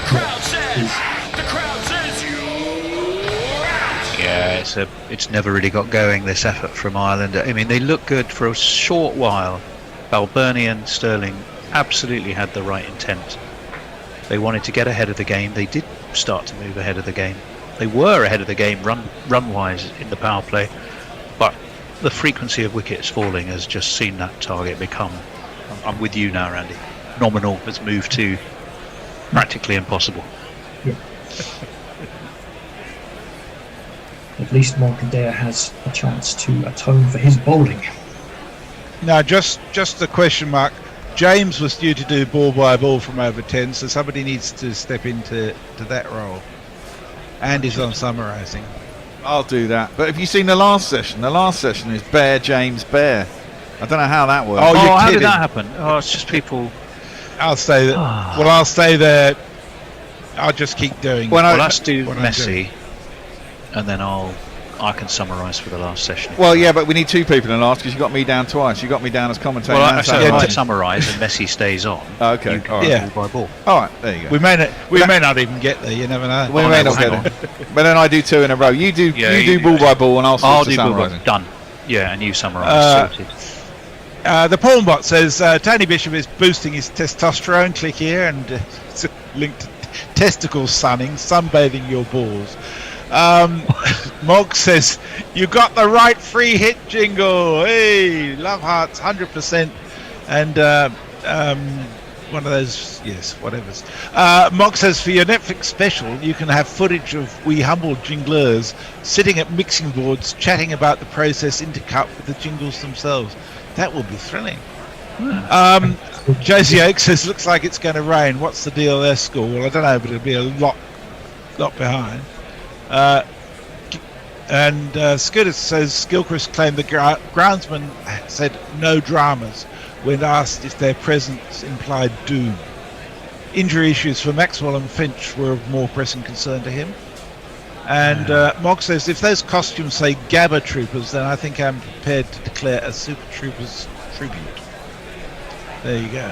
I think we're on a drinks break with that wicket in the 10th. Yeah. Sort of begs the question, why would you? But, you know, Brisbane's weird. That's the answer, yeah. It's just is. It's full of Queenslanders and they're just a bit different. What's happening on YouTube, messes, then? Okay, let's see who's gabbing away on YouTube. Gabbing at the Gabba. Stephen Kelks there says, respect to Wigan, a hub of the Northern Soul in the 1970s. It was. Oh, I've got loads of interesting facts about Wigan. Sir Ian McKellen was born there. There is actually a pier. That was the original be, Orwellian joke. No, but it's tiny because it was where they used to deliver things for the coal barges, so it literally just sticks out about 1.5 foot. The joke being, is it on the canal or on the river? On the canal. Yeah. Quite close And to he the also football says ground, actually. Wigan had a vibrant northern soul scene in the 70s, did. and Preston has a characteristic bus station. What more do you need? Oh, there, that's gone straight up in the air, but I think it's gone over Matthew Wade. Yep, it's gone past everyone. Wade fields it, and they'll pick up 2. And Don Diego de Silipant says this result probably dooms England as well. Yeah, well, that's what we were speculating, wasn't it? We were. It And could people hardly have gone worse. saying England are already out is a bit premature, as John was saying earlier. Yeah. I think they'll be fine if they beat New Zealand. Is that a wicket? Or is that a replay? No, that's a replay. That's the replay. Took it quite low down, Maxwell. I think it just died on him a little bit, and he had to reach forward. You got Bishop's there, Andy. That swung away rather agriculturally out towards a long leg. Should pick up 2. I've got what? Sorry. You got Bishop's. It's Tony's specialty is calling wickets off replays. Oh right. Right. Brilliantly called though. 72 for 6. Ireland still have an incentive in this group. If they finish in the top, whoever finishes in the top 4 will qualify automatically for the next World Cup. Well, that's a big incentive in itself. Certainly is. Although, bear with me for a second. I mean, just hold that thought for a second. Too quick for a dare, short and tried to ramp it, and that's past him. I mean, isn't there a question that would raise that if they automatically qualify, they miss out on a bunch of qualifying games that potentially could be money earning for them? They don't make any money off those qualifiers. How do they make money off those qualifiers? Yeah, not enough people attend them, so you're probably right. Yeah, I agree. He saves some money. Seeing some more highlights, you're not going to fool me again. Finally they do. Roger Daltrey. Maxwell catches again, but I'm pretty sure that one... No! God damn you. That was live. No, it wasn't. Yeah, it was. That was Hoyt down. Brad, it wasn't. And he went dead again. No, it wasn't a catch off that ball. No, it wasn't a catch off that ball, but it was a single to end the over. Yeah, but it wasn't a catch, is what I'm saying. Ah, right, okay. Oh, finally, I'm off ball by ball. Thank you. Yeah, I'm taking a break. I'm going to put my sunscreen up if I'm supposed to be seeing us home. Oh, right, yes. Yes, that's all right. Yeah. Right, it's all getting confusing with these no-shows. Goddamn no-shows. So I'm going to do ball by ball. I'm now James. Okay. Well, you're going to have a different style of humour. Although Warren says, have you cloned Bear? How can we clone Bear? There's only ever going to be one Bear. Absolutely. And Mog says, why would you have those costumes? Because Super Troopers is an excellent and funny movie. Yeah, but even so. Oh well. Right, who we got? We got Adam Zampa, who's going to come in, bowl, chopped out to Carver. There's going to be a run out. There should have been a run out. Maybe I should put some money on a run out. That is chopped into the offside. Warner. They set off for a single, or someone set off for a single. I think it must have been a dare set off for a single, but no. Lorcan Tucker set off for a single. Is Lorcan Tucker? Yeah, it is Lorcan Tucker. And he ran half the length of the pitch and back again. Next ball is a googly, clipped into the leg side, and there's no run. It would have been the simplest of run outs, so it was a really shit throw. But it wasn't directed at the stumps, and Zampa wasn't behind the stumps. I was unable to collect cleanly. Cut nicely. Good shot by Adair. Beats. There's a short third man. There is a backward point. Beats it between the two of them and makes its way to the boundary for 4 runs.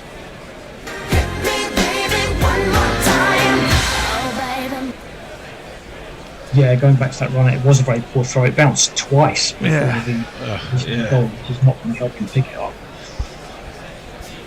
Adair is facing up to Zampa. He plays that back to him and there's no run. I guess the best that happens for England is at least Ireland get something like 110. They might still then be slightly ahead on net run rate. Well, they want to get as many as they can, Yeah. I mean, at one point it looked like they'd be rolled for 50, which would have been really bad, but if they can get over 100, it'll still be a close run thing. If they win, obviously your net run rate goes up. That's cut into the offside and there's no run. And I also think John B is, we could lose to New Zealand tomorrow. Equally, we could absolutely stuff them. They might even have a little bit of a hangover from this summer where they kept nearly beating us and we kept coming back and dumping them over. Yeah. So you can never tell. One game is totally different to the next. Yeah. Yeah. Look at Tucker, and England are overdue. Yeah, they are overdue. They haven't really batted well at the top of the order. As that's played back to the bowler and there's no run. Nothing's clicked at the top so far. If one of Buckler and Hales gets going, they can score 200 against anyone. Then you build a platform. Exactly. Milan and Stokes don't chew up too many balls. You can get Lewison in before 7, which they probably can't. Yeah. Ireland are actually only 6 runs behind Australia, although 3 wickets as well, of course. Mog says, when are the ICC starting the 20-team World Cup? That's in 2024 in West Indies and the United States. There will be 4 groups of 5 and then 2 groups of 4, I think. Yeah. Pirate Badger says, actually playing cricket is loss-making for Ireland. Pandemic did wonders for Cricket Ireland's coffers. Yeah. And Fun Porn Box said, get Bishoped. Got to be a lawsuit there. Well, Mitchell Starc is back into the attack and his first ball is length. I'm surprised he's bowling length. Or was that a Tucker? Might have been a Tucker. But he does, and it just gets clipped out to the leg side and there's no run. I mean, yeah, Australia's net run rate coming into this game was worse than Ireland's. So yes, yeah. I mean, they have pulled it back at one point after New Zealand. They were minus 0.45, weren't they? Minus 4.5. Yeah, Potentially quite extreme after only one game. It's about to even out a bit. Yeah.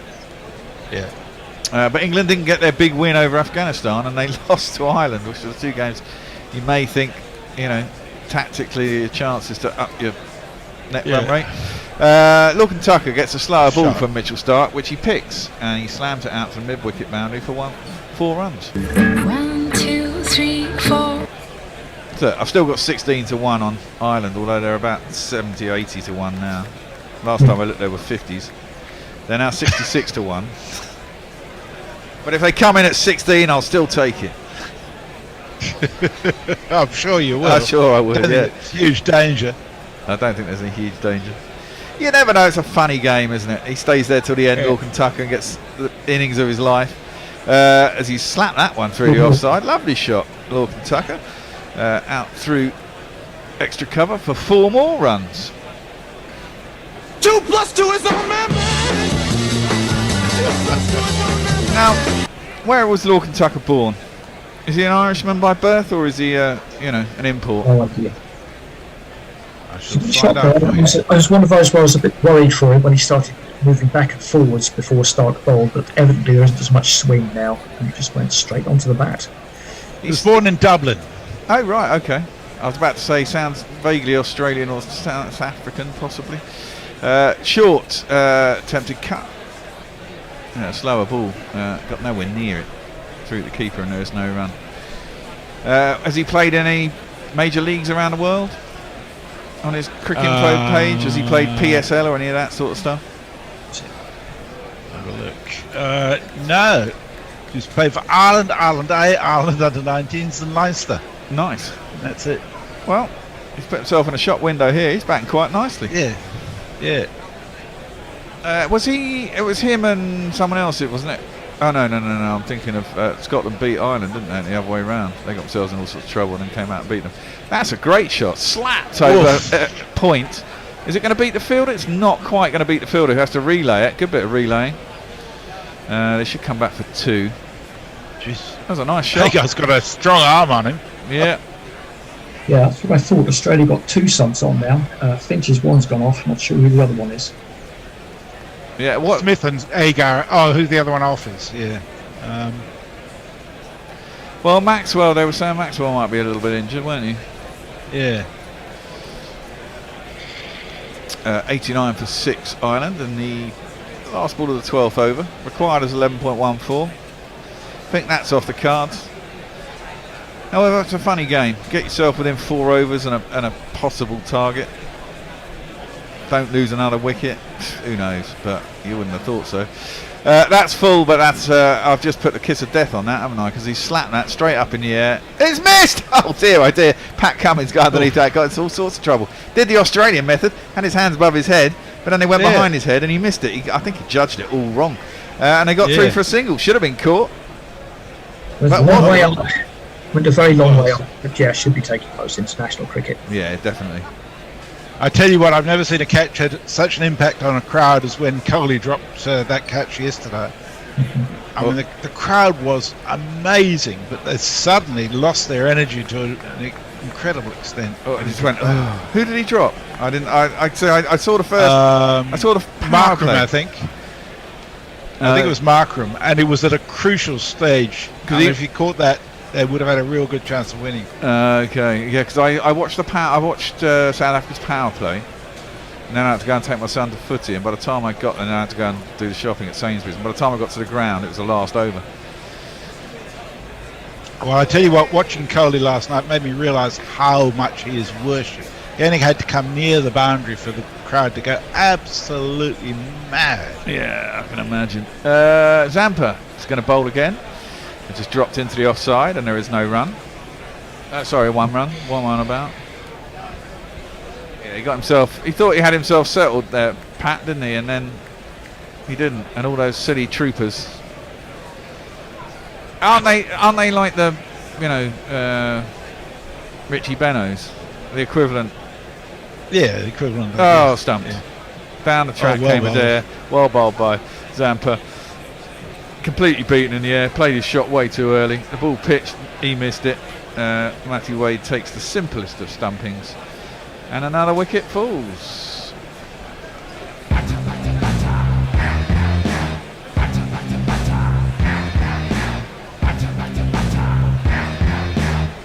I'll tell you another really interesting thing going last night with a massive Indian crowd. Was that, I mean, apart from the fact that it took no time at all to get a beer, the fact that there were no drunken louts in the crowd made it so much more pleasant. Didn't have all these larrikins and buffheads, just had a whole lot of Indian families having a ball, and the atmosphere was fantastic. So if you ban alcohol at cricket grounds, I'd be pretty happy with that, because I think it would improve the standard of the crowd behaviour a lot. Probably would, but a lot of people like getting pissed at sport. Yeah, no, it's a bit pathetic. 91 for 7, Ireland. Who does that bring out?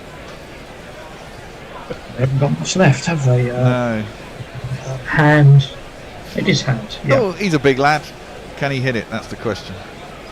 Sounds like this. The speed of this hand won't beat many eyes. He's got an average of 12.33. 130. His best is 36. And I guess after this they've got Little and Delay. Yeah. Which isn't a lot. 91 for 7. We need them to keep scoring runs, really. We just need them to last 20 overs and get as many runs as they can. If you're an England supporter, keep that run rate difference as much as possible. That's, I think, was a googly defended from the crease. And there is no run. Yeah, it was completely having a look at that stumping. He committed to it, the batsman, which is fair enough. You'd rather get stumped by a couple of yards than 6 inches. Yeah, scrabbling back. Zampa tosses that one up. It's a full toss and it's driven down the ground by Hand. It will be a single. Just open the window again. There we go. And he's decided to give it some air against the later batsman, bowling flat darts. Toss that one up to Googly again. Tucker's still there. He's doing himself a good service. 37 for 1. Comes back for 2. Thought it might be tighter than that. But, it's good running. He's on 39. Yeah, they had that little flurry, Ireland. A few boundaries, but Australia managed to put the lid on that. Taken on a couple of wickets. It's just a question of closing the game out from here. Yeah, it is a bit. Zampa in. That's tossed up, worked into the leg side, and there is no run as he goes out to deep mid wicket. Now, in that Australia-New Zealand game, did Australia get bowled out within the 20 overs? They got bowled out in like 17 overs. Yeah, that's what crucified him as much as anything, wasn't it? Well, it certainly doesn't help. Moggs is in preparation for the 2024 World Cup. Oh, I'll get to work on the rest of the USA, Nepal, and Uganda jingles then. Yeah.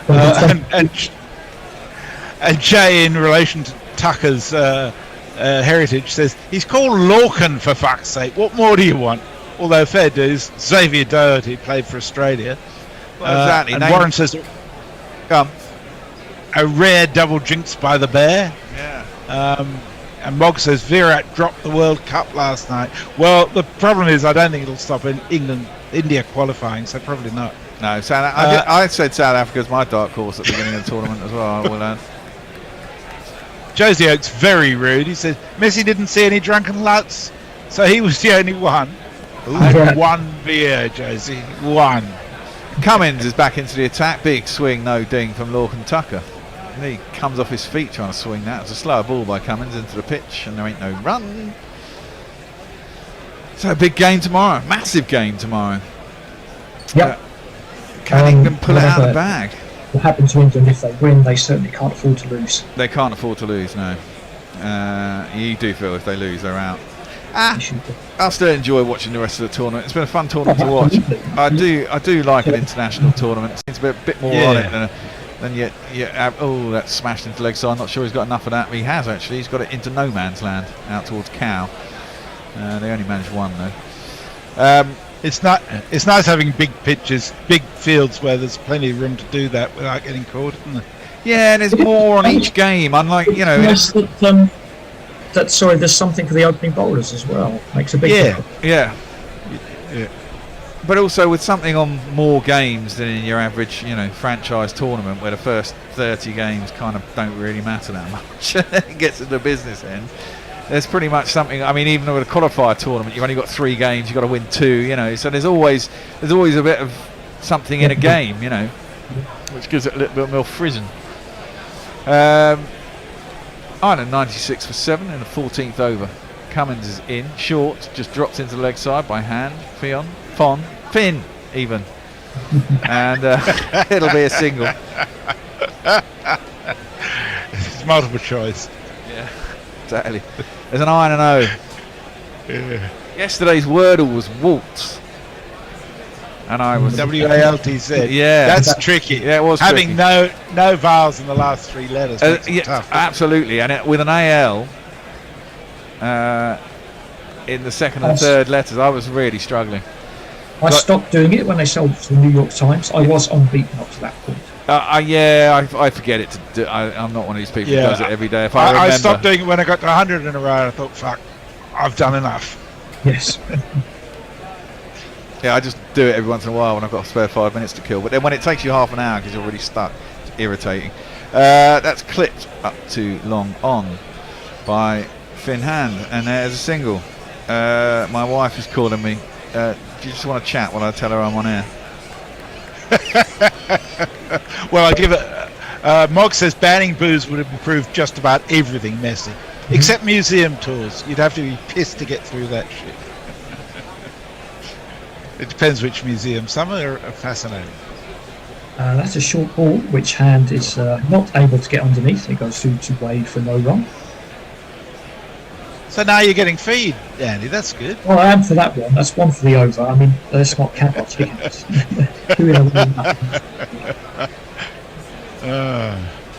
Australia just need to close out these last 6 overs, and they can focus on their final group game against Afghanistan on Friday. I'll be in the studio for that one. Yeah, we're doing a podcast later, aren't we, as well? Yeah, let me know when we want to do that. It'll be finished by 12:30. Nice shot. Yeah, nicely driven square on the offside. Aerial for a little while by Finn Hand, and he gets himself 4 runs to end the over. Leah says that if they ban beer at the cricket, they could sell some extra estrogen. Estrogen? No, estragon ginger lemonade instead. I'm not sure estrogen in lemonade is a really good idea. No, I wouldn't have said so.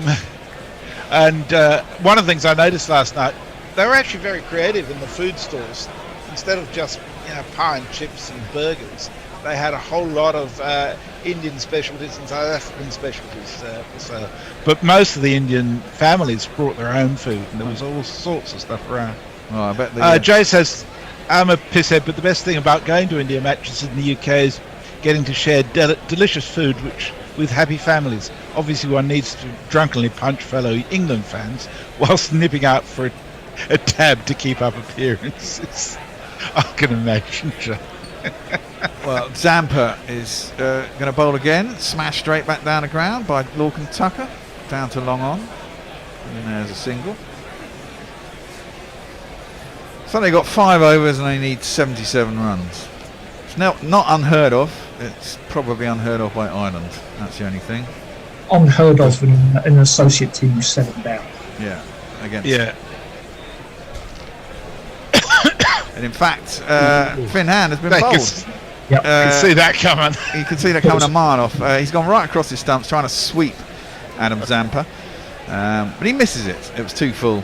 And it's gone on to hit his stumps. He's out.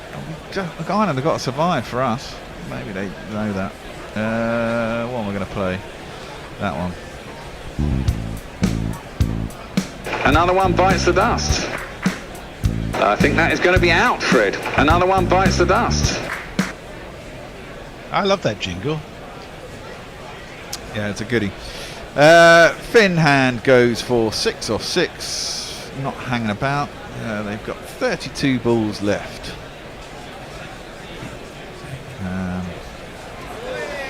Have Ireland? This game's gone quite... They are, you're right. Whoever was saying they don't faff about between balls. The last few games I've done, even if they seem like they've been slow, they've been done in 3.5 hours, which is kind of acceptable. Mind you, 7 o'clock is too late to start a game. I found I didn't get home till almost midnight.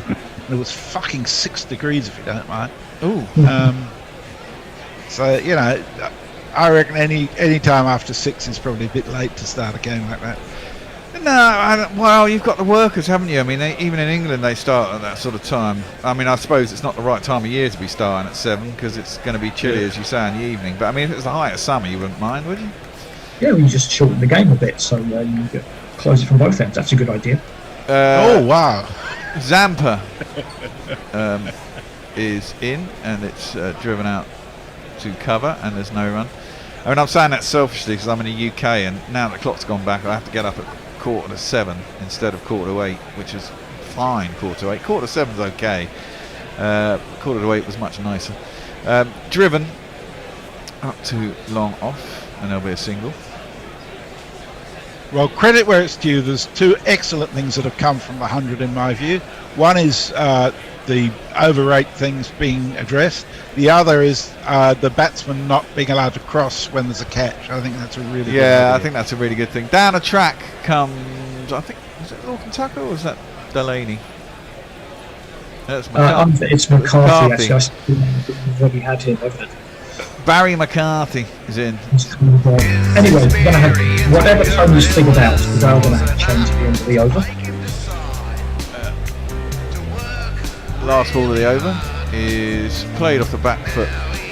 Well, they're saying that was McCarthy out to long on. I don't know what's going on here.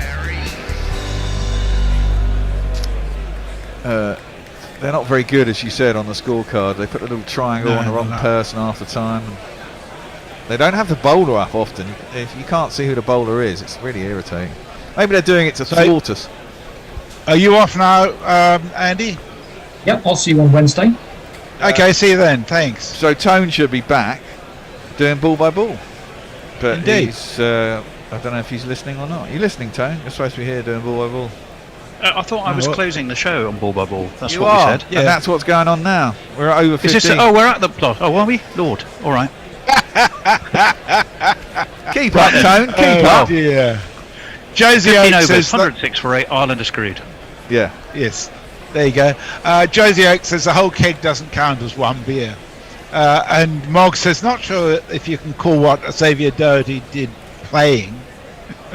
Hazelwood is in to Mrs. McCarthy off the Father Brown series, and he has slapped this towards mid-on even, and got himself a single. He's such a Watto clone. He really is. He is a little. He is. When he bowls, because he's got the floppy hair as well. The sort of the floppy blonde hair. It's extraordinary. It's like if he could have just looked in a mirror and go, "Who do I most want to be like?" I know, Watto. I swear you don't see them in the same room together. Yeah, ever. that's true. 107 for 8. In comes Josh Hazlewood again. Short, attempted pull, taken low down, steepling, sort of tennis bally bounce really, but it was it fooled Tucker. I reckon if Ireland get to about 130 and last 20 overs, it's going to be so marginal on run rate that our worst fears won't be taken into hand. So that will help England, i.e. it wouldn't be as bad as it could have been. So well, we no, I mean when they were motorway. Exactly, when they were 20 odd for 5, it was looking like they could swing their run rate by about 4, in which case we'd be in serious trouble. But Hazlewood again, lofted, huge hit by Lorcan Tucker. Shot. He's got that high. That's a great shot. Over long on for 6 runs. Some shot that. That's his 52. His 52. Well batted, sir. He's batted really well. No one else has. But he has been very much the boy who stood on the burning deck, I think. Yeah. Because everyone else has fled, but not Lorcan. No. He has done his bit. Just 'cause you got to 50, don't stop. Treat it as a start. You can use this. 98 metres. 98 metres. Big hit. Way back into that Vulture Street end. That one slapped high again. Rather edged, but over the 2 men who were backward on the offside. And it's gone for 4 more. 10 off 2. Lorcan's not giving this up.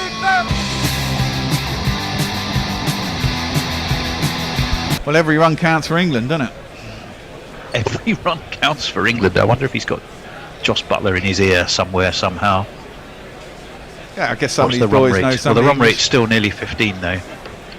Yeah, but that's not the point. It's the net run rate, isn't it? At the end of the game. Rate. And the closer they get to it. It's important for Ireland. It's important for England. There's no doubt about that. And there's 11 off this Hazlewood over. He still has 2 balls left as we appear to be losing picture there. Yeah. No, we don't. And I think that was the broadcaster rather than us just nudged him. It was frozen here as well. No run.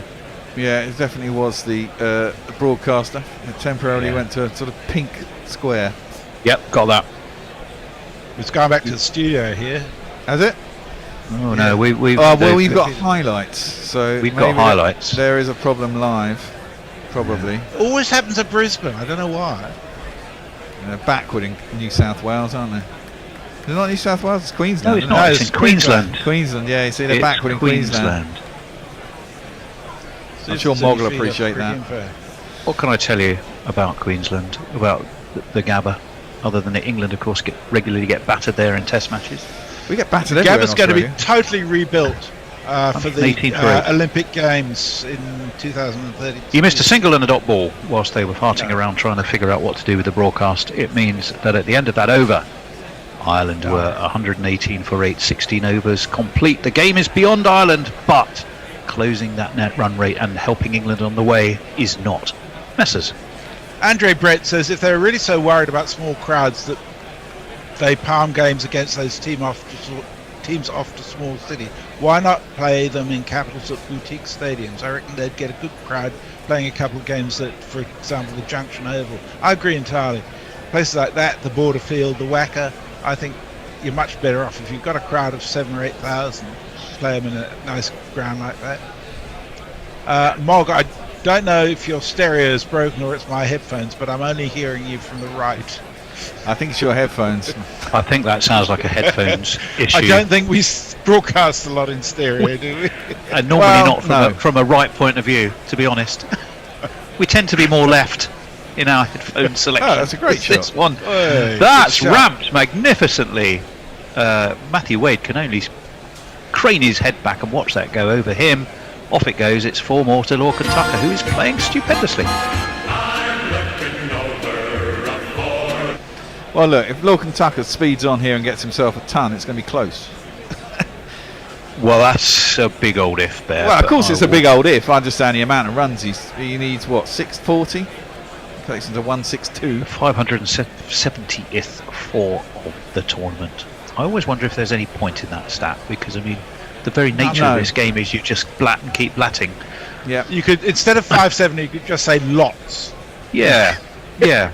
I go along with that. 122 for 8. Mitchell Stark. He's gone pretty well up to that point. I'm sure he'll have something up his sleeve. Oh, but back goes Tucker. He's lofted this high over extra cover. Has he got it far enough? Oh, he absolutely has. It's gone for 6. Oh, no, 4. What was that guy? That wasn't even an umpire, was it? It was just some bloke in the crowd mis-signalling. Idiot. Get the camera off him. 4 runs. Yeah, don't take any notes of the crowd. This is an Ireland Australian game. Probably half of them can't see straight by now. Scooter says, get this guy on a BBL team. Yeah, absolutely they should. Well, Bill, I can tell you, in the BBL, 5 games is what was played in the 2021 season by the Heat. Team batting first won 4 out of 5 of them. Stark in. As this one is pushed away into the onside, Bear suddenly decided he's going to take over. Yeah, ball completely by ball. forgot I wasn't doing that. He's basically saying, dissing the Australian crowd who were too drunk to know what's going on and completely forgot what his own duty was. Never mind. And no fucking shambles. No alcohol's past my lips either. No, I would have been marginally concerned. I said, well, it's after 11 o'clock now, Bear. Yeah, I know, but I wouldn't say it's polite, but it's not exactly impolite to have started drinking at 11. Ireland need 52 of 21 balls. That's their somewhat unlikely equation, given that they've lost 8 wickets. Stark in. Again, it's a bit tennis ball bouncy, and an attempted ramp fails, but given as a wide by umpire Menon, and so a free hit. No, it's not a free hit. Dead. Oh, I thought he gave it because he gave it on height, so he would have given a no. Was he given no ball then? I thought he signalled a free hit. I thought he was giving it the whirly helicopter signal above his head there. Was the wide a free hit now? It's not a free hit, there's a wide. No, well, it must have been a no ball. Well, I might be wrong. Let's have a look. It wouldn't be the first time. No, yeah, it's a wide. A wide, that's what I thought. Yeah. Average first inning score, by the way, in those BBL games, 177. Highest score, 207 for 9 by the Melbourne Stars. The boundaries are a lot shorter in the BBL. They are indeed. That one, step back by Tucker. Mitchell Stark, canny fellow that he is, saw that, skewed it wide of off stump. Tucker couldn't reach it, and it's another dot ball, so well bowled him. 51 off 20 Ireland need. 129. You have to say, if Ireland had got anything like a start and he'd have had this innings, they might not have been a million miles away, you know. Yeah. And we're getting conflicting pronunciation advice, Bear. This is going to be difficult. Well, this will be interesting. In comes Stark. Again, that swings wide of leg. It's been lofted magnificently over long off there. He stepped back to leg, launched it. It is 4 more. 57 off 19. I thought Stark had done well there initially because he'd started swinging it from almost leg stump to follow the batsman again. But Tucker's seeing the ball like a football. Yeah, and the way it went, he's doing a beautiful job for his side. And let's not forget, for England, 133 for 8. Stark again. That's down leg. That will be another wide. Umpire Menon spreads his slightly chubby arms. Well, he's gone for 41 with 1 ball to go, hasn't he? I mean, Adair went for 60, so that's a difference. But considering he had put it this way, he got 2 wickets in his first over as well. Yeah, this would dwarf their win against England. If they were to somehow get over the line here, this would tower over anything they've achieved in those magnificent wins against England. That's full and straight and full and whipped away though. But there is a man coming around from mid-wicket down to deep mid-wicket. It will just be a couple. 136 for 8. 17 overs completed. 44 off the last 3 overs is what Ireland need, and stranger things have happened. They need an over a 20, don't they? And then some luck. Pirate Badshaw, who is in Dublin and should know these things, says pronunciation guide, fee on hand. So, who told us it should be just Finn? Another Irish person. But I can't remember who it was. William Hague marry a girl called Fionn? Yeah, but wasn't that... God knows. But wasn't that did. a double F? Oh, maybe for And Andre Brett, somewhat wanting his cake and eating it too, says to flip this, I'd like to see them show some respect to regions by taking at least one match in big tours to a regional centre rather than just rotate through the 5 mainland capitals. I'm all for that.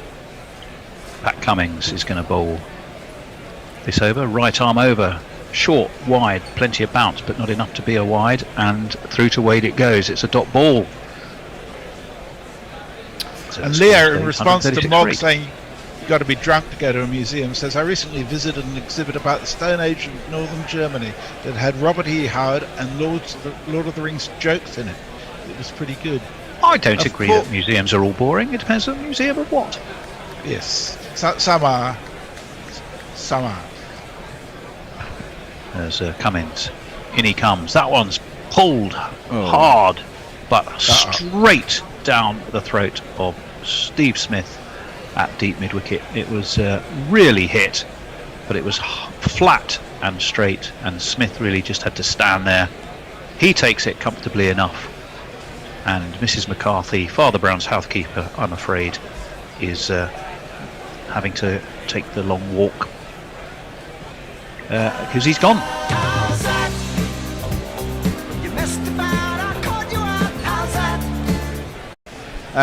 That's unfortunate because he hit that really well. He did. Well, at first I thought that's gone all the way. Yeah, same here. But looming large was the presence of Steve Smith, and not easy. Those catches aren't easy when they come at you full, flat and hard, but he never looked like dropping it, and I'm afraid Barry McCarthy has had to go. And this man's coming out. I am Joshua Little. It is indeed. Wee Joshua. Who did that one? Don't know. It's based on what was It's Stuart not Little, Mog. isn't it? Stuart It's not Little is Mog. the film. Yeah. I've got a feeling it might be Mog. Joshua Little. Strike rate of 77. Not really what England need if he, what Ireland need. Well, or indeed England. Matthew Wade appeals for that. He's appealed for fucking everything, Matthew Wade. He literally, he does. He's a cheating bastard. I hate him. He is. I think the dislike Wade is given the barging of Matthew Wood, the elbowing or the arming away in rugby style, has put Wade almost up with in the Warner category for Aussies you don't particularly take to, shall we say. Well, 136 for 9. Cummings in, bottom edge as he tried to pull. He looked for a single as it sort of bumbled its way to slip. I think that came on the back of his helmet. Did it? It did. I think Certainly had a swing and a miss. Big swing. That might necessitate a delay. Did rather follow No, him. it came off his shoulder. No, it was his Oh, shoulder. no, shoulder. It was his shoulder. It's David Warner. I was going to say, I think Australia hasn't had a likeable wicketkeeper since Adam Gilchrist, really, has it? Yeah, you got to like Gilly. Competitive, but by and large, That should be a wide. always fair and straight, and that one must be wide. Yeah, Warner David thinks Warner's so. trying to argue against it, but yes, indeed. No, it's not been given. No, well, it should have been. Should have been, I'd have thought. 136 for 9, just one ball left of the 18th over. But perhaps not entirely surprisingly, Joshua Little, whose batting stats don't inspire huge confidence, has not really got anything on it other than parts of his body so far. Well, he is qualified as the number 11. Well, yeah, he's well qualified as a number 11, you're absolutely right. This one, he's pulled this hard, but doesn't quite get hold of it. It's only going to be a single. And rather irritatingly in a way for Ireland, it looks like he's farmed the strike just when you really could have done with Lorcan Tucker on strike. 43 is what they need. 2 overs to get it. 137 for 9 the score. Yes, he has an average of 7.7 and a strike rate of 77, so it's not intimidating. Jay says, due to my somewhat obsessive nature, I love museum tours, drunk, high or sober, although I tend to annoy people whilst asking too many questions with no social filter if I'm fucked up. Oh, I don't do tours. But I do like going to museums. Yeah, but I don't do tours by and large. I wouldn't want to go on a tour. Mog says you need to move closer to the ground, Missy. Well, I'm flying too high, am I, Mog? Jay says, I like those art gallery tours with personal headphones, as I find too many people overwhelming and like an optionally enforced pace. Yeah, trying to push you into things is a pain in the Maxwell arse. back into the attack. Around the wicket he comes. Reverse swept by Little. They have to come back for 2. I think that might be out. They're going to have a review. It's close. I don't think Joshua Little got there. I don't know. Well, umpire Menon gave it the old TV square. Something like he was playing. What was that game where you do a mime? Charades. Yeah, it was a TV series, wasn't it? That sort of. But anyway, he did the square box. Oh, he's miles. We're going to have a look. I think he's going to be short by a country mile. Maxwell takes it high. Yeah. He's gone. The game's over. Ireland have. Well, they made more of a fist of it, having lost 5 wickets in the power play. To have got to the 19th over was not a bad effort, but they will be all out for 137. 287 for the GPL. Someone was quite close with that, you know. What is the pot size now? It must be huge, isn't it? No, it was 1 the other day. Oh, but you said you have to sound up. 287. Hombre Nuevo wins 32 quid. Oh, good. Well done. Two winners well in a couple of days. days. Hombre Nuevo. He put so many efforts into the previous one. He deserves something. Who won the 300 something quid? D Wells. 336 quid. It was 287, wasn't it? Am I getting? No, they needed. No, it's 286, isn't it? Because they needed 180. Oh. Well, we're game done here, and we will have a think in a minute what that might actually mean table-wise and what it means for England. But Australia have comfortably triumphed by 42 runs with 11 balls to spare. Sorry, Hombre. In Brisbane. It's nowhere near that. It's 316. I did this the other day. I do the amount they've won by, and is it? The amount in the pot. You were giving a number that didn't include our take, as it were. So you were over-promising on what the win might be. Yeah, I got that totally wrong. What am I on about? Absolutely wrong. What did you say it was, Messi? It's 316. 316. Do it. 316 used to be the bus. Sorry, Hombre. Yeah, got nowhere near it. No winners. Well, while you think that one through, let me just very quickly tell you the story here. 179 for 5 Australia made, 38 for 1 in the power play, but they rather accelerated. Ireland began reasonably well, but then the wheels well and truly came off. Sterling went for 11, Balbirnie for 6. Lorcan and Tucker stand tall and proud, because 71, where would they be without his efforts? They would have been ignominy as opposed to merely heavy defeat. He was still not out. 71 of his 48 batted superbly. Harry Tector 6. Curtis Campher, first baller to Mitchell Starc, and what a ball it was.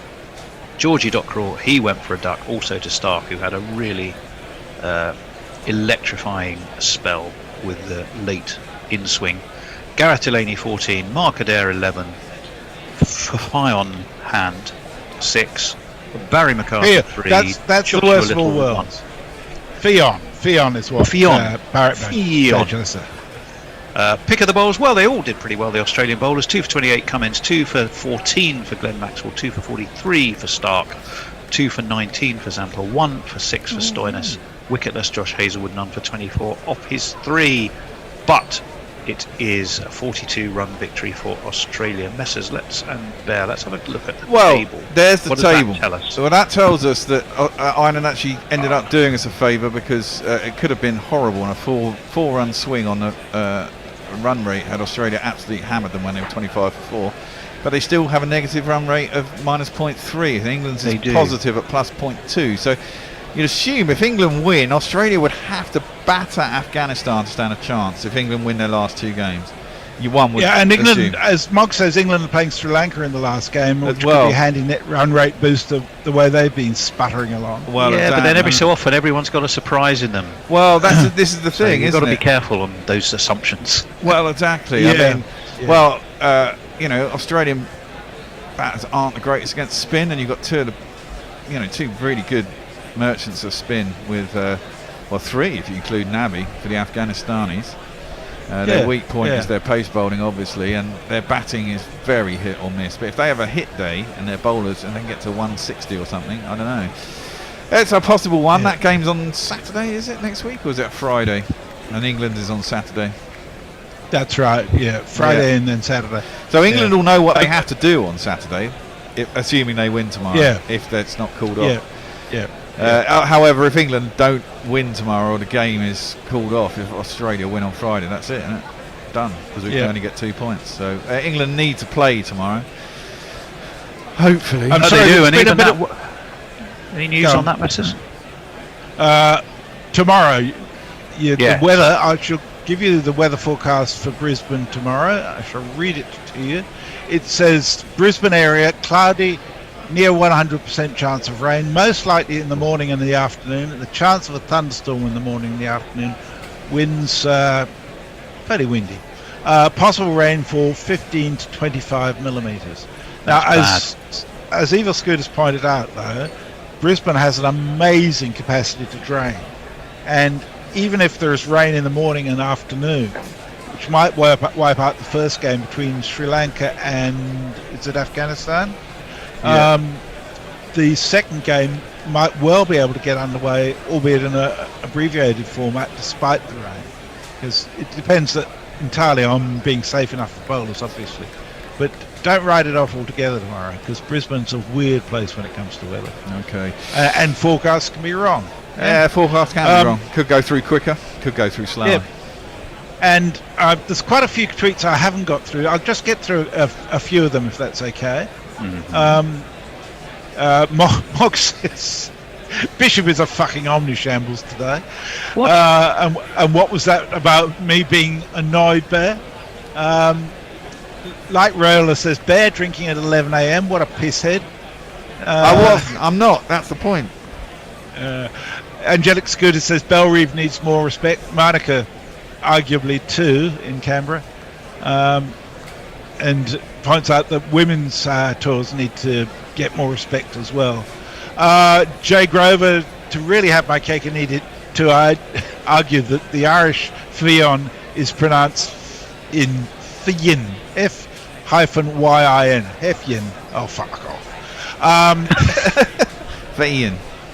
Leah says, take the long walk. Was that a Judge Dredd joke from Tony?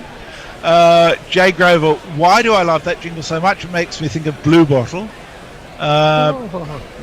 Jay Grover says Peter Neville, apparently not enough of Godshipe. Yes, Mog says Healy, Haddon, Wade, pure Bradmans. Yep. And Ravi Nair says Australia have Bar Gilchrist never had a likeable wicket keeper. My knowledge isn't sufficient to be able to rule that emphatically. And Mog says, didn't the GPL go off a couple of days ago after the last big win too? Yep, that's true. But this time it didn't because Bear fucked up. And Jay says, thank you all very much. I'm off to fill sweet bags for all those in my building, especially those I traumatise with my surprisingly terrifying screaming witch ghoul I rigged to the communal front door. Lord. We probably do they still come in, Jay? Chaps, okay, that's it. The Bear and I have to open up the Bishop and Bear. What time we doing that? Well, now, because Andy, our guest of the week, only has till 12:30, so we better open it straight away, Bear. Oh, okay, cool. All right. Okay, well, I shall see you guys, and we'll catch you tomorrow. Yeah, what have we got tomorrow? Rain, apparently, but if not, we got England and New Zealand. Yeah, England versus New Zealand tomorrow. There is an earlier game that we're not covering between Afghanistan and Sri Lanka, but we're on at 10 minutes to 8 o'clock UK time. Okie dokie. She'll see you then. Okay, all right. Cheers all. All right, bye. Boom. Guerrilla crickets. Whoa. Guerrilla crickets. Whoa. Guerrilla. Take guard, man the barricades, patrol the cover boundary. At last the time is come, this is a cricketing emergency. Hear this call to arms for every cricket revolutionary. take up your bats and stumps for the test match insurgency. At first they tried to silence us, but we would not be silenced. They threatened us with lies, so we threatened them with violence. Che Guevara, Sankara, Joseph Stalin, Douglas Jardine, Robespierre, Carol Hare, Vladimir Lenin, O'Brien Kevin, guerrilla cricket. It's not about the winning, it's about how many rules you break. Even in cricket commentary, this is the best advice to take. Pick guerrilla cricket, it's the finest choice you'll ever make. There's so much more to cricket than rev counters and a slice of cake. But first they tried to sanitize us and clean up our act. But people like it filthy, and we know that for a fact. Fidel Castro, Lenny Pasco, Carlos the Jackal, Umar Akmal, Mahatma Gandhi, Grant and Andy, Brendan Behan, Austin Ian, guerrilla cricket. Stick with us, cause you know we're not the kind of thing that you see on the TV and the radio. So vive la revolution. First they tried to buy us, but we would not be bought. Okay, we were, but then we ran away, and we will not be caught. Would not give up the ghost when they left us all for dead. They decapitated us, but we just grew another head. Chairman Mao,